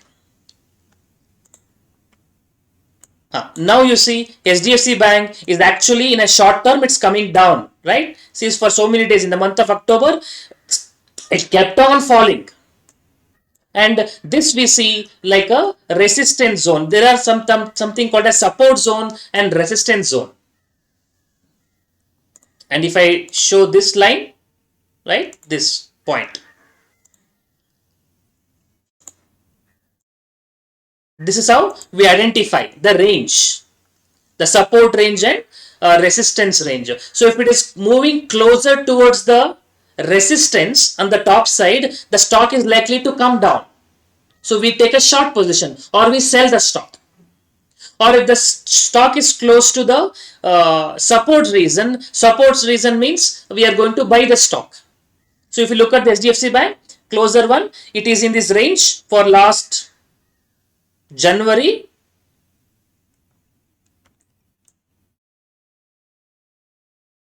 We are in October, January to October. You see, from the whole of this year, it is in this range only, right? It's not crossing above 1,700. It is not crossing below. If I can write it a little bit better. Around 1,400. Okay, so it is in this range 1,700 to 1,400. So as a trader, what will I do? Every time stock comes closer to 1,400, I will buy the stock. Stock close above 1,700, I sell the stock. So I'm trying to time the market, identify the support zone, resistance zone, trend. You see here, okay, this and all is not required.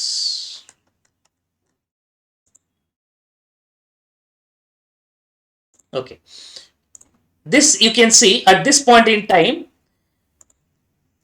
it was an upward trend, right? In this period, the stock is on upward trends. So there, I'm not going to sell the stock. I keep, every time the stock comes down, I buy. This is called as upward trend. You see, it goes in a range. It comes down, it goes up, it comes down, it goes up, and then it increases. So this period we call it as upward trend. So here, whenever it comes down, I'm going to make a purchase. I'm not going to sell easily. But here in this range, it's a flattish range. So here I will sell, here I will buy. Again sell, buy. I mean, easy to tell looking backwards, but at least as of now, this HDFC Bank looking like a constant stage. It is not in a trend. So I'm not going to buy for trading purpose in the short term. So this kind of analysis is called as technical analysis, purely focusing on the price, purely focusing on the charts and patterns. We also call it as price action. There are various kinds of charts are there, but one of the most important chart I would like to discuss is called as candlestick chart. Let me select that, candles. Okay, let me zoom in. You see there are two types of candles. Red candle is there, green candle is there. And this one candle represent a 1 day movement. In a day, there will be 4 types of prices. What are those 4 types of prices? Open price, high price, low price, close price. Open, high, low, close. And today's close is not tomorrow's open. Like today's closing stock, tomorrow's opening stock. Don't think like that. Every day price is decided on that day itself. So this I will just zoom in. Hope you're able to see it clearly. Yeah. So for example, if you see it here, this red candle, this is red candle means down. So this is the open price and this is the close price. You can see this body of the candle. This red candle means open is high, close is down, coming down. Whereas green means open is low, close is high. And this one line dash you see, right? They call it as wick, W-I-C-K, wick. They represent the highest point and lowest point. So what is the advantage of this candlestick chart? We can understand the variability aspect. We can understand the volatility aspect within a day. In a line, you can't see up and low. So if I select the line, you see, I am not able to understand the movement within a day, or whether it's gone up or come down. Volatility you can understand. With the candle, you can understand. See, it has gone down to this and then it came down. So how do you analyze? Oh, it has coming down and then it closed here. That means this is a good support zone. Because even though prices went down, people are ready to buy. So this I'll treat as a good support zone. And we have various kinds of chart patterns. For example, we call this as doji pattern. You can see plus kind of thing. That's called as doji pattern. D-O-G-I, doji. Indecisiveness. Because the only wick is there, body you can't hide, you can't see that clearly. Body, you can see here also. Body is not there, only wick is there. We call that as indecisive things. So when it is upward trend, if a doji thing comes, it's likely to come down. It's like a reversal sign. So many things like that. I cannot teach you all the technical analysis now, but I give you one idea. And whenever this candle is big, you see a red candle so big, that means it's a decisive fall. That means from that point onwards, you see the stock has fallen. It's a big red candle. From that stock it has fallen. Sir, it's a big green candle. Stock did not go up. Yeah, it will not happen every time. Stock market is a world of probability, not a world of certainty. Sometimes it works, sometimes it does not. You see here a big green candle and then it started going up. It's a good thing. So you can't use only one parameter. We are going to use many other parameters. We have various indicators. We have indicators like RSI, relative strength index, MACD, moving average, conversion diversion. We have ADH, we have ATH, super trend. So many indicators, everything based on price and volume, price mostly. That is called as technical analysis. I would like to show you some patterns, chart patterns. I'll come back to the PPT.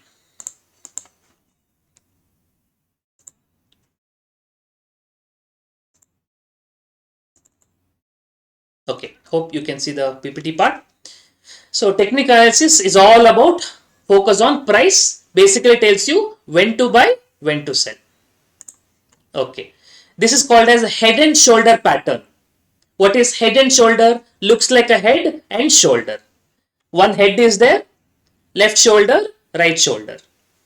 So it and neckline. So what happens? Stock goes up, it comes down, it goes even more up and comes down and goes up, comes down. So it looks like a man, head and shoulder. And in this case, what is the expectation? This is likely to fall when it has the, we also say like a double bottom, double top is also there. So when it reaches like this, it is likely to fall down. Let's see if I can show you that for Nifty. Recently, I feel it's happening.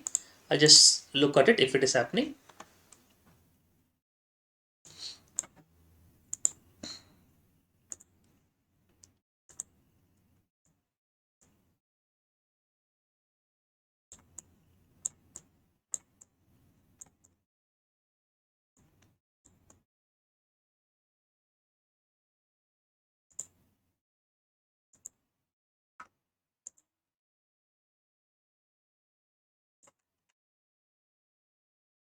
Okay. I'll just go back to the internet.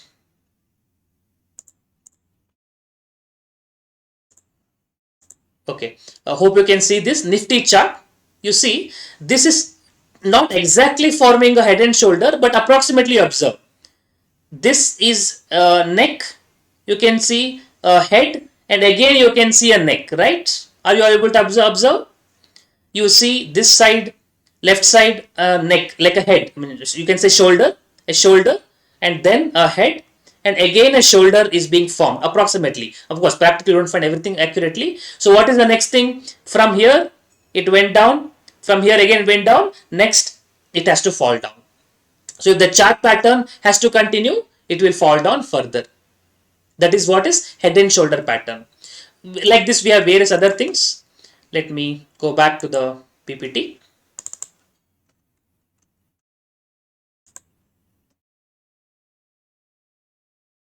Head and shoulder pattern.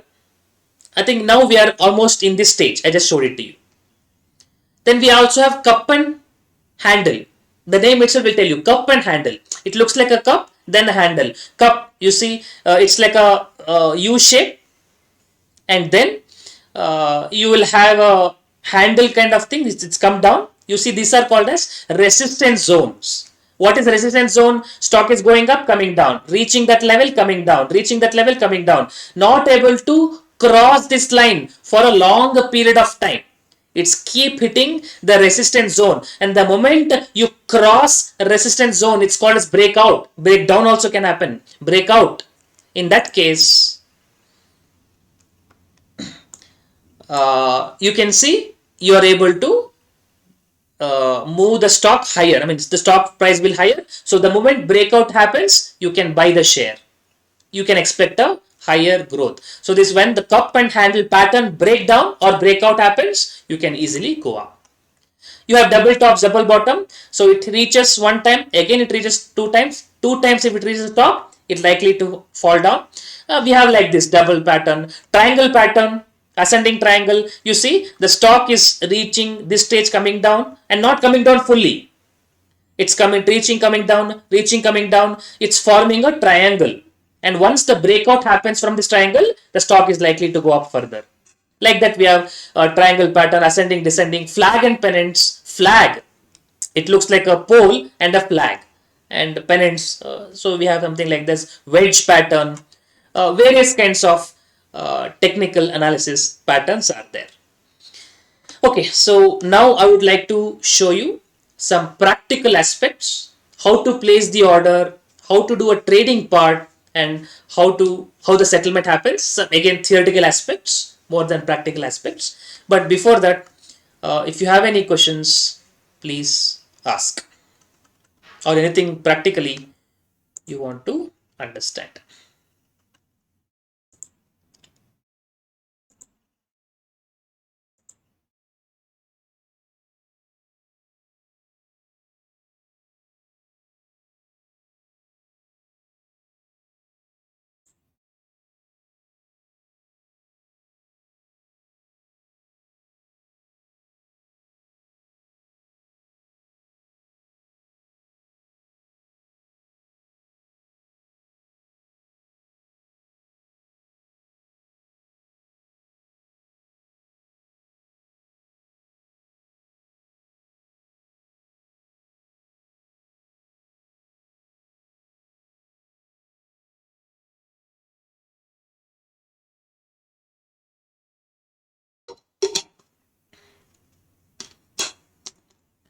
SIP. SIP stands for Systematic Investment Plan. I told you, if you're an investor, rather than investing in one time or two time, you invest regularly every month 10,000. That's called a SIP. You can invest in mutual funds, you can invest in stock, you can invest in ETFs. You can give a mandate online, everything of course, where every month from your bank account, like a EMI, this amount will be deducted and gets invested. That is SIP, and the best way of investment, without any headache, without looking at the markets on daily basis, without any worry, consistently investing like an exercise you do every day. Systematic investment plan, SIP, every month, some constant amount you invest. And that's how, in the long term, the wealth is generated.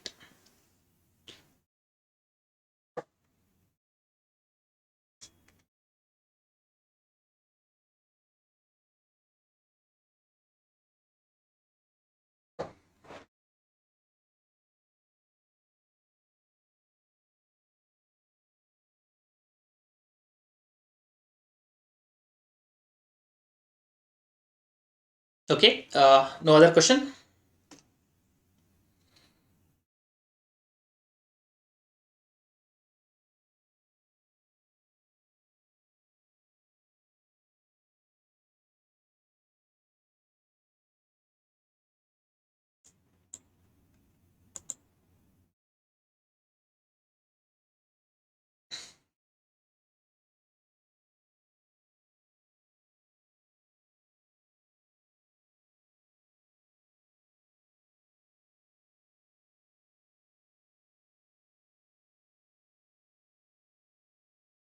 Okay.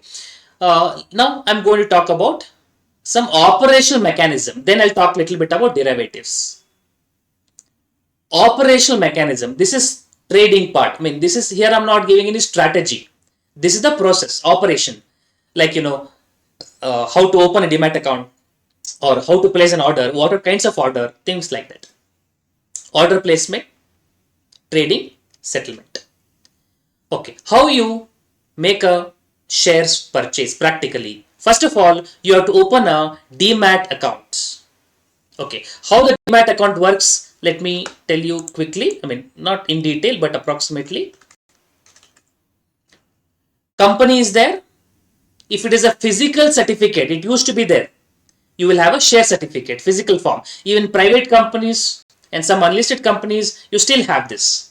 The ownership, how you prove it, you will have a share certificate. Your name will be there with the folio number to prove that you are a shareholder. But now it is digitized.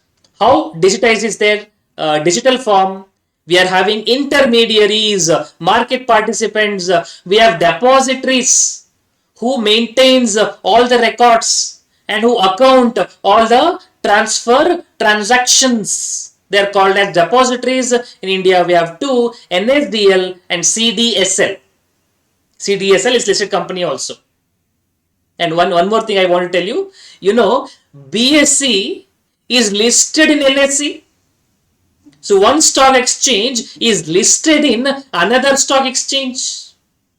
We have MCX, multi commodity exchange, listed in NSE. IEX, Indian Energy Exchange, listed in NSE. Anyway, you can just check out later. So we have depositories who account the transactions, who are depositories who holds all the data of entire company in India. And we have depository participants, basically stockbrokers.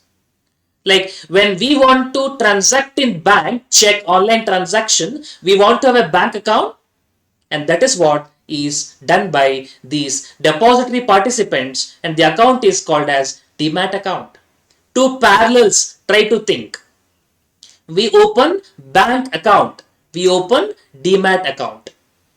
The banks will help us transact, the depository participants will help us transact. And that is why you see many banks are also having an entity in depository participants. Bank SBI, depository participant SBI Securities, SBI Cap Securities. Bank ICICI Bank, ICICI Securities, HDFC Bank, HDFC Securities, Zerodha. No bank is there for them. They are purely depository participants, stockbrokers. So you and me cannot trade in the stock market without going through stockbroker. Going through stockbroker is a must. And that is why you require demat account. And if you want to buy and sell continuously, you need trading account. But both will happen together, demat account and trading account. Now everything is come online. So without even physically visiting any office, you can open the account like Zerodha. You can simply open the account online. You have angel broking, many things. You can do it online without physically visiting any premises. So if you want a link, you can send me a message. I'll send the link for accounting opening for Zerodha. You require PAN card, you require Aadhaar card. With that, like checkbook and all, if you have, you'll be able to open an account.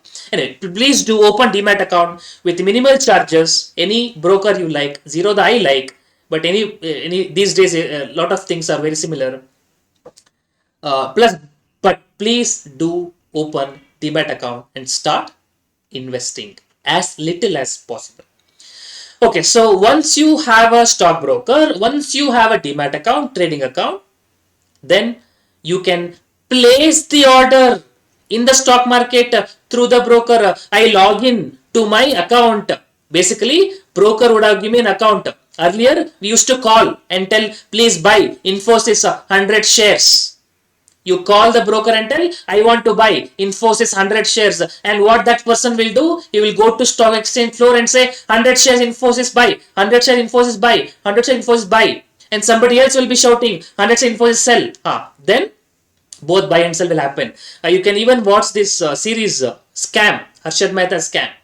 I definitely found it is one of the best series on stock market. Even in Indian web series, I would say, but I really liked it. So if you have time, please go and watch the Harshad Mehta Scam series, web series, very good. You will see all these things, small concepts explained beautifully in layman language in that series.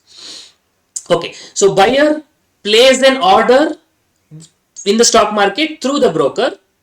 Similarly, a seller also would have placed an order through the broker, would have placed an order. Then the buyer will have a quantity and price. Seller will have a quantity and price. And when the price and quantity both matches, then the trading will happen. The price determined, delivery take place. So what is the starting point? Order. You go to hotel, you place an order. You go to stock market, you place an order. At what price? How many quantity to buy or to sell? And just by placing an order, the trade will not happen. There should be corresponding seller. That's what we say. Order matching. Price should match. The quantity should match. But in the world of internet, it happens in fraction of a second. We don't realize, but it is happening. In some day, if possible, I'll try to show practical demonstration. So once the order matches, price determined, placing an order, determining the price where the suppliers and demand, buyer seller price matches, the price at which I am ready to buy, the price at which you are ready to sell. The price is determined. Then we say the trade took place. So first step is order, second step is trade, third step is settlement. What is settlement? You buy the shares, shares should come to your account. And you sell the shares, money should come to your account. That's what is called as settlement, delivery, payment. And we follow rolling settlement basis. What is rolling settlement? In India, we follow T plus 2 days. Transaction day plus 2 days. Like for example, you want to purchase. So what do? You place an order, you make a payment. You make a payment today through broker, that is depository participant. And it will go through clearing house. The moment you make a payment today, you will not get the money immediately today. The seller will deliver the shares and then it will come to the broker and you will receive the share. You make a payment today, but for you to get the shares, you will have 2 days, 2 trading days, time gap will be there, where the shares will be credited to your account in demat. That will not happen immediately, that is T plus 2 days. If you buy it on Monday, you will be able to get the share only on Wednesday, T plus 2 days. Similarly, if you are selling, it will take 2 days for you to get the money. You deliver the shares, but money will not come to you immediately. It will take 2 days to credit to your account. Shares will be debited, money will be credited. Shares will be debited immediately, but money credit will take 2 days. In fact, now these clearing houses, SEBI is trying to make it as T plus 1 day. Now, if it happens, things will happen more smoother and faster. Okay, try to understand this aspect practically. Stock market trading, Indian market times I'm talking about it, is 9:15 to 3:30. 9:15, the price is called as open price. 3:30, the price called as close price. During the day, high and low can happen. And how do you depict that in a graph? That is called as candlestick chart. Right? But there is one more beautiful concept to be understood. In the exam, they can ask a theory question also. What is a pre-open session? What is this pre-open session? I just told you the trading will take place. Shares purchase and sales take place in 3 steps. You place an order. Trading will take place when the price matches, and then delivery takes place, settlement takes place. So order, trade, settlement. But at 9:15, how will you know what is the price? What is the open price? It is not yesterday close price. You have to determine the open price. To determine the price, we need orders. But at 9:15 only if you place the order, then how will you know the price? You want to determine the price in advance. You let people place the order in advance. That is called as pre-open market session. 9 o'clock to 9:07 it will be there. 9 to 9:07. In 7 minutes, you are allowed to place the orders to buy the or shares or to sell the shares. Buy order, sell order, demand, supply, bid offer. The orders will be placed but will not be executed, will not be traded. The orders are used only for determining the price determining mechanism through order matching process between 9 to 9:07, so we can determine the open price. 8 minutes we give a time, luxury time or a backup time if any technical glitch is there. 9:15 the stock market opens. If possible, I'll try to make a video and release it on YouTube. So 9:15 is the price. 9:15 is the price determined based on the order placed between 9 o'clock to 9:07. That is open price, during the day high price, low price, and 3:30 last point is close price. And you know, to be specific, 3:30 it is not a last traded price. We take 3 o'clock to 3:30, whatever is the price happens, whatever is the trade happens, last half an hour we take a weighted average. Just keep it in mind. I mean, they will not ask you an exam, but still keep it in mind. So 3:30, what happens will be a weighted average price of last half an hour, last 30 minutes. Okay, just to give an example, this is my screenshot of my Demat account with Zerodha. So you log in, putting the username, password. You will have the opening things like this user interface. I've added these stocks to my watch list. You can create many watch list. Nifty 50. It was long time. Okay, 10,000. It's very long time. This screenshot is very old. In fee 735. Now in fee is more than almost 2,000 now. So three times. Reliance 1,100. Now it is around 2,000, 3,000 approximately. You can see. And so on. Okay, this you will have the things. You click on one thing like ITC, you can type. You can see ITC thing will come. You click on buy, B, buff buy, yes, for selling. This will pop up. You have a bid order quantity, that is how many quantity you want to purchase and at what price. You have MIS, CNC. MIS stands for intraday square of. Now I think they'll use the word intraday. Margin intraday square of. CNC for cash and carry. It's for delivery purpose. So if it is MIS, you have to enter today, you have to exit today. If you don't exit at 3:25, automatically it will be exited. Cash and carry means you will get the shares after 2 days, T plus 2 days. You can put a market order, you can put a limit order, you can put a stop loss order, you can put stop loss limit order. What is market order? You say, I want to buy 2,579 shares. At what price? I don't know the price. Whatever the seller is offering, at that price I would like to buy. I don't want to put a price. Whatever seller is putting that price, I would like to purchase. It's a very risky one actually, especially in derivative. Some freak trades will happen.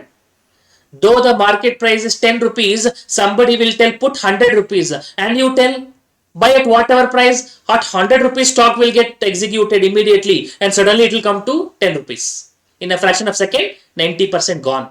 If you invested 1 crore, 90 lakh gone in fraction of a second.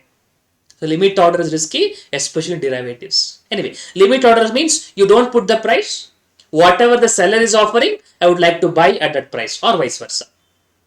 Limit order means you place the limit. Okay, stock is 194. You place the thing. I would like to purchase if it comes to 190 rupees. So 194, the order will not get executed. 192, the order will not get executed. Coming to 190, when somebody else is ready to sell at 190, I would like to buy at 190, order gets executed. That's called as limit order. A stop loss order, sale order, once you buy, to stop the loss, you don't want to go loss beyond certain limit, you put stop loss order. Okay, that I don't want to mix it too much now. Market order, limit order, just be aware of it. You will see a screen. So if you have a trade terminal, sometimes you'll see like this, but I don't use any trade terminal. How many of you believe derivatives is like lottery in stock market? Anyway, some people believe it, but some people may not. But main derivative is like a, I would say, for option purpose. I'll just give a brief introduction about derivative. Maybe after that we can conclude the session. It will take about another 15-20 minutes. But if you have any other question relating to the equity markets, order placing, order matching, anything you want to ask in general, you can ask.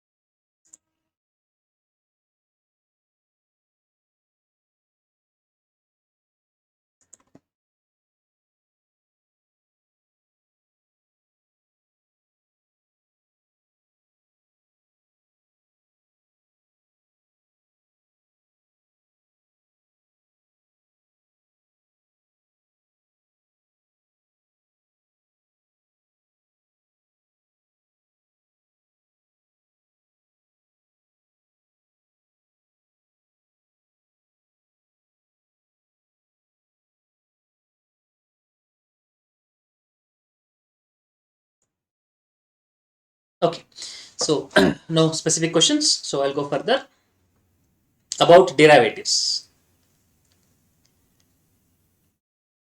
This is the best way to lose your money because many people treat derivative like a lottery, gambling. Why stock market is treated like a gambling is one of these reasons. You can make a proper business out of it. That is for traders. But most people who don't understand derivatives lose money. And it's also something called as beginner's luck. You invest initially, you get some money, and you invest more money, you lose entire money. It's called as beginner's luck. Anyway, so let's say you buy some share, let's say SDFC share at rupees 100. After 1 month, you sell it at 110. You make a profit of 10 rupees. If it comes down to 95, you make a loss of 5 rupees. That is what is called as spot market. You buy HDFC share, you may get a profit or you may get a loss. You are worried about the profit or loss, so you want some commitment from somebody else for you to sell at a fixed price. So if market goes up or market comes down, you can enter into an agreement to sell at 105. So what is that happens? If the market goes up, you will sell it at 105. You have entered into a commitment. If market comes down, still you will be able to sell at 105.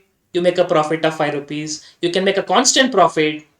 This agreement which you entered is called as future market.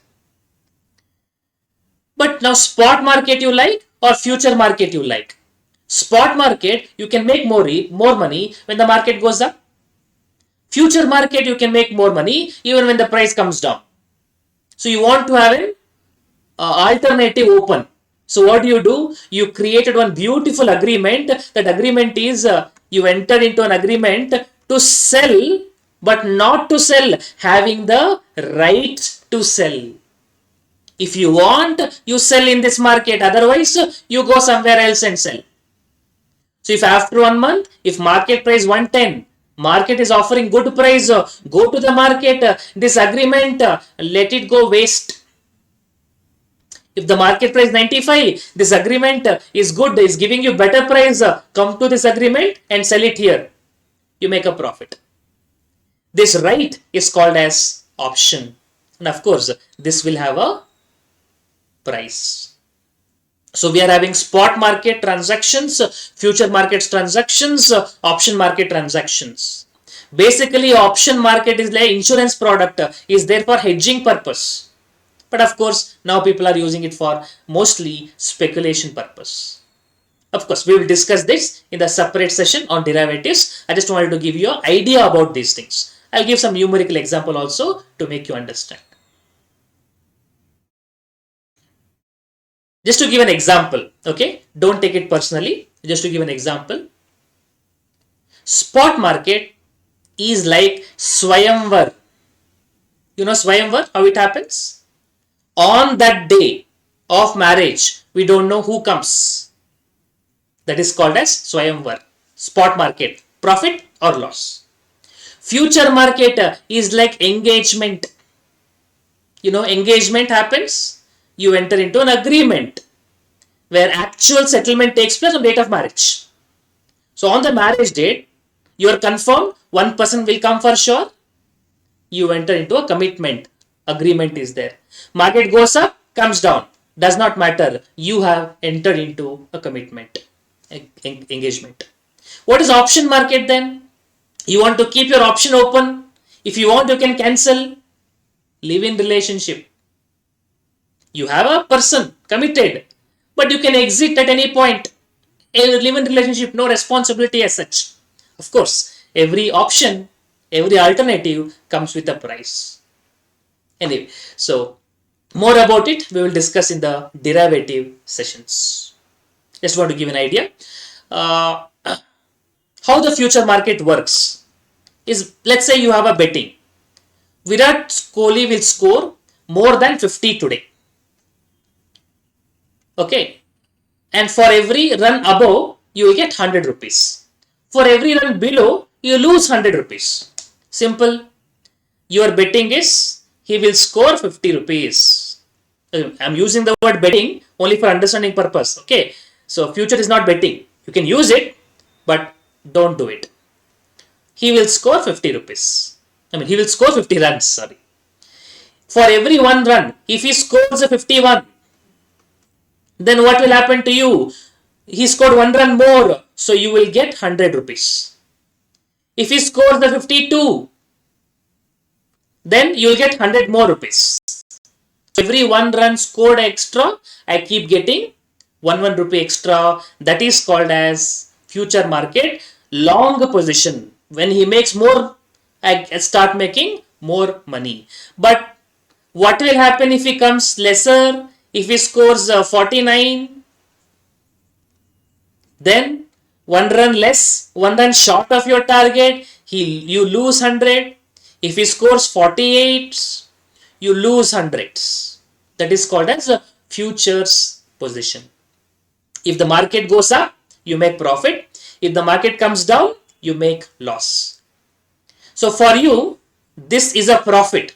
But for the other person who betted against you, right, his opposite, he will lose. So your position is called as long position. Other person's position is called as the short position. So when will you make money? When he scores more, you make money. When the market price goes up, long position makes profit. But what will happen to other person? When the market price goes up, other person will lose money. So when the market price goes up, long position fellow makes profit, short position fellow makes loss. That is future position, short position and long position. If reverse happens, if he does not score well or if the market price comes down, long position fellow will make loss, but short position fellow will make profit. Don't write anything. All these things, writing aspect, we'll see separately. This is objective of this session is just to give you an overview of the entire concept in a nutshell. Okay, this is future market. Now let me tell you how the spot market or option market will work like. You have a bet. Virat Kohli will score more than 50 today. For every one run above, you will get 100. But if the score is below 50, you lose 100, not beyond that. For example, just imagine 50. You lose 100 paid in advance. Just imagine very simply, 50 rupees is the like a strike price. Okay, let's say target price. He scores, let's say 52 rupees. How much extra he scored? 2 rupees extra. 2 runs extra. So how much you get? 2 into 100, 200 rupees. And you paid 100 already. So minus 100. That is 200 you get the benefit. 100 rupees you already paid, your net benefit is 100. If he scores 60 runs, then he scored how much extra? 50 to 60 means 8 runs extra. 8 into 100, you will get 800. You paid 100 already, so your net benefit is 700 rupees. Sir, it is same as future market, no? No, not same as future market. Why? If he scores less, let's say he scores 45, are you going to lose 5 runs into 100, 500 runs? No, you lose only 100. You don't have to give anything out of pocket. You gave 100 rupees, that's all your maximum loss. Even if the Virat Kohli gets out for 0, still you lose only 100. So if it is below 50, your flat loss is 100. Above 50, for every one run, you start getting 100, 100, 100. Sir, it looks very, very good. In futures, above 1, I get 100. Below 1, I lose 100. Above 1, again one more 100. Below 1, again I lose 100. So 100 plus 100 minus. But here not like that. Going up 100, 100, 100. But coming down, I maximum loss 100. Even if I score 0, I lose only 100, not beyond that. Yes, this is what is called as call option holder, call option writer. I mean, this position is called as option market, where you become a call option holder. It seems it is beneficial to you, limited profit, unlimited loss. But the probability aspect, if you consider, it is in favor of the seller. Anyway, what is that probability and all? We'll discuss the derivative discussion separately. I just wanted to give you overview how the future market works and how the option market works. This amount what you paid is called as option premium. Anyway, we'll discuss those things in the derivative session later.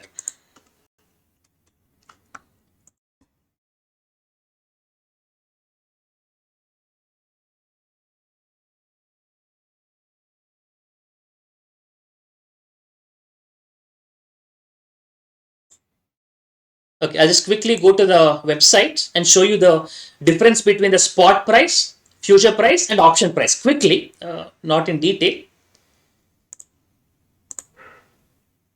So I'll go to NSE India.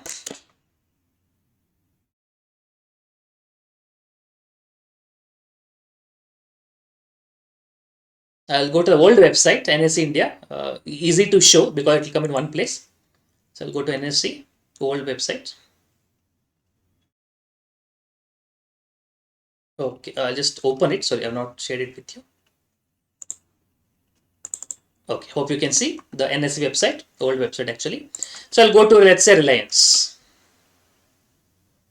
Industries. Spot price 2473. Are you able to see 2473? What is that number? Today, if you want to buy the Reliance share price, you have to pay 2473. Today price. You make the payment today, you get the share, of course, after 2 days. Spot market. You can go to future. Let me type Reliance.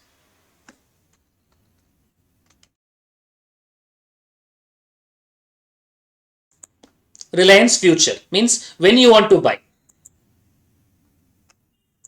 Oh, this is, I think today is Sunday, so it's not coming here, I believe. Okay, let me see in the new website. Is it coming there?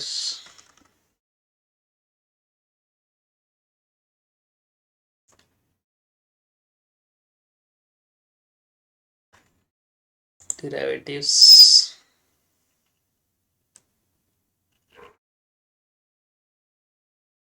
Okay, I think you can see here.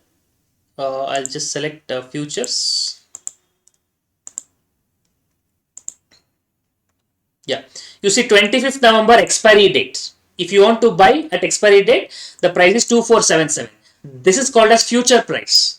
You are not buying today, you are going to buy on 25th November. That is future price 2477.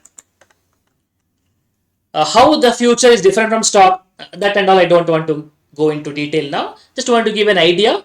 Just understand now. Stock is different, future is different. That much if you remember, sufficient. Then if I go to options, let's say I'll select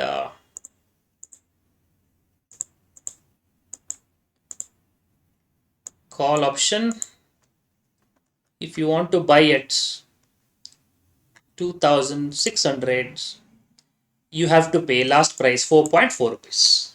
I told you that 100 rupees Virat Kohli thing. Here it is 4.4 rupees. So what is this 4.4? You are taking a bet. What is that bet? The all option, I mean the share price of the the Reliance will cross 2600. What is its price now? 2473. It will cross 2600 by this month end, by 25th November. Just 5 days is there. In 5 days, if it goes beyond 2600, for every 1 rupee you get profit of 10 rupees. Suppose it goes to 2610.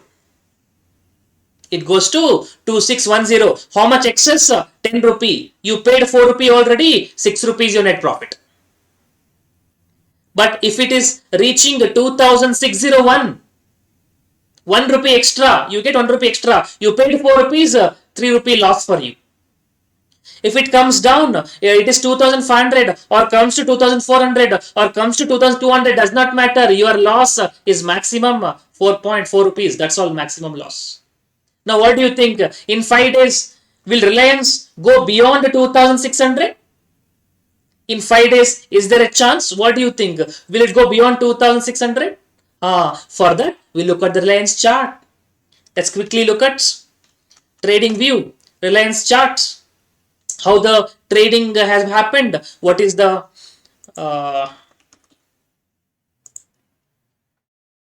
support levels, what is the resistance levels. Let's look at it.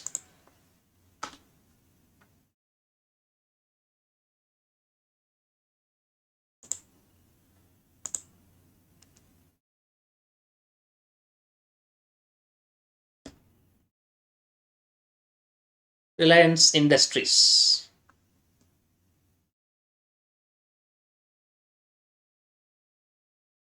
Okay, now look at this. Do you think 2000 will happen? 1 second. Look at this chart. Such a beautiful chart. Its stock came down, it reached 2600, then started falling down.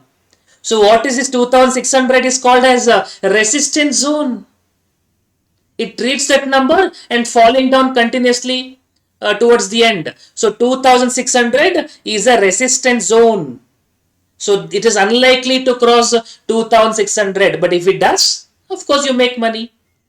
Hope you're able to understand the instruments, the charts, fundamental analysis, everything to be seen together, integrated, not separately. Initially you understand separately, but if you want to actually invest and trade, you need to understand things together. Okay, so I'll go back. Some practical example I wanted to give, I have given that.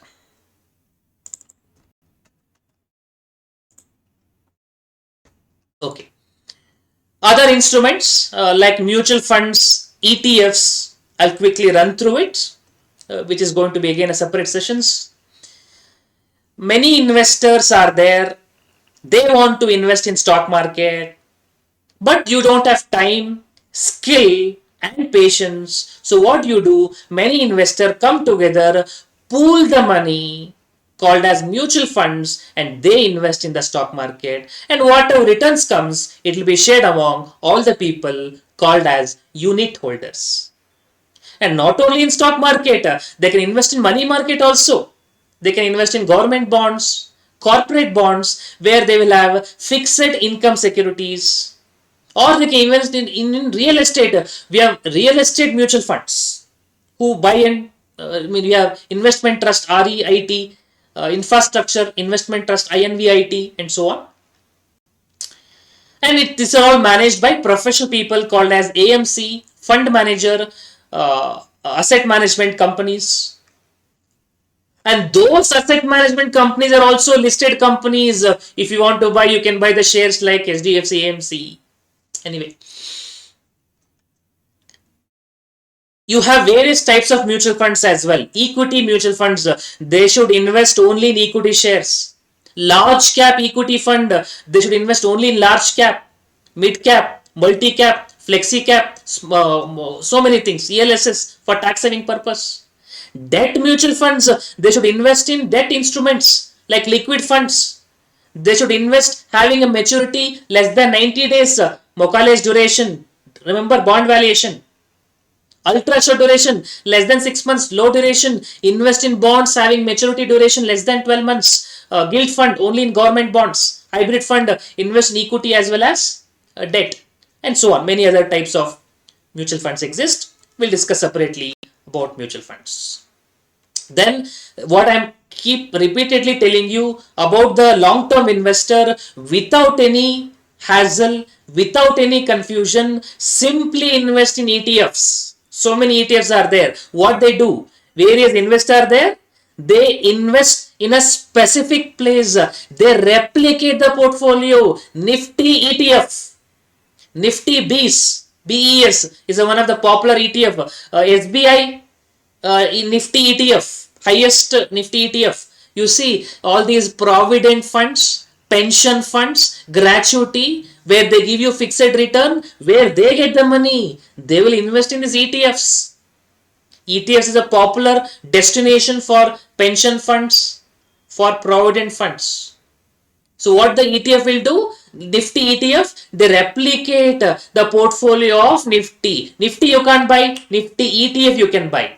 Nifty invest in 10 shares, Nifty ETF also invest in those 10 shares. Nifty has certain components, weights, ETF also will have same components. We have gold ETF. So what is a gold ETF? They invest in gold bars. So what is the advantage of that?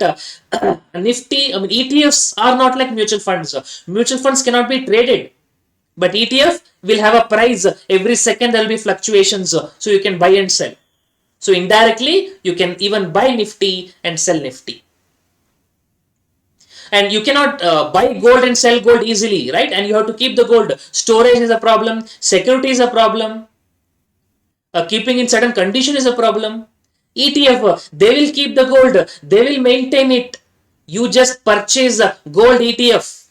The movement of the gold ETF will move in tandem with the gold price. So as good as you invest in gold.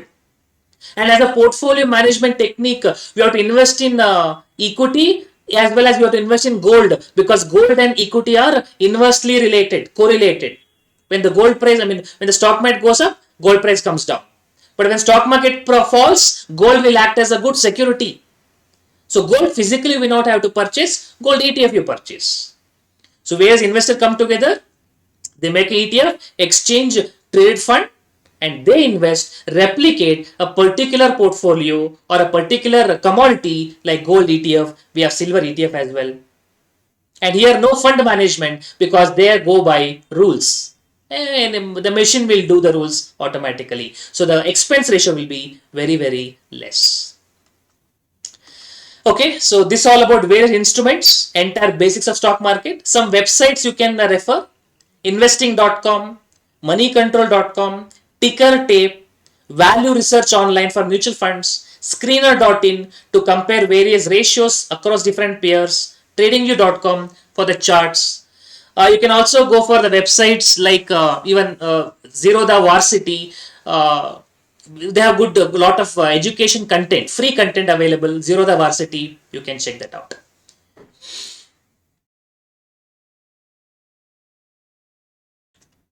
Okay, takeaway from the session. Hope you are able to apply these things. Stock market is not gambling. There is a science involved, but if you shoot in the dark, you are more likely to lose. Remember the monkey story. Without intrinsic value, don't purchase the stock. Start early. Time, patience is everything in stock market. Invest regularly. Start SIP, systematic investment plan. If you want to replicate the return of overall stock market, invest in ETF, exchange traded fund. If you don't have much time, then you can go for mutual funds. They take care of your funds for a particular objective. If you have certain time, go for sector analysis, then invest. And when everything seems good, don't invest. That is, don't invest during good news. Don't panic during bad news. If you want to play in gambling, or if you want to take more risk, you can go for derivative trading. Unless you understand, unless you treat like a business, I don't recommend you to go for derivatives. Okay. Just to conclude the session with various quotes given by Warren Buffett, let me read one by one. On earning, never depend on single income. Make investment to create second source.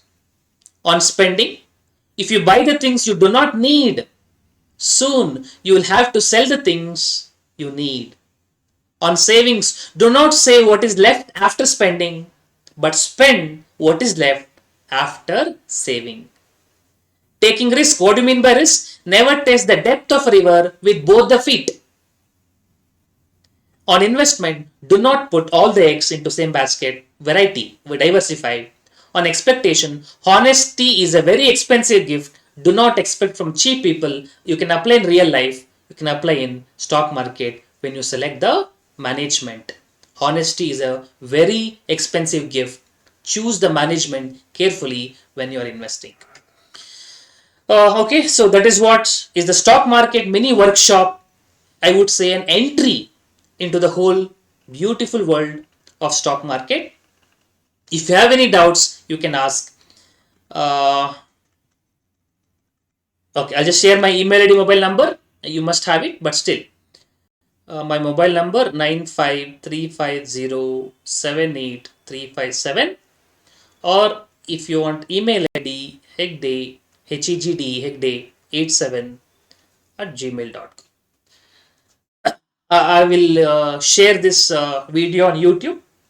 So anytime you want to uh, watch it, you can watch it. And if you have any doubts, you can contact me on the basics. If you have any doubt, you can ask. Otherwise, we will conclude the session. Okay, good. Hope you make the investment better by attending this session. Good.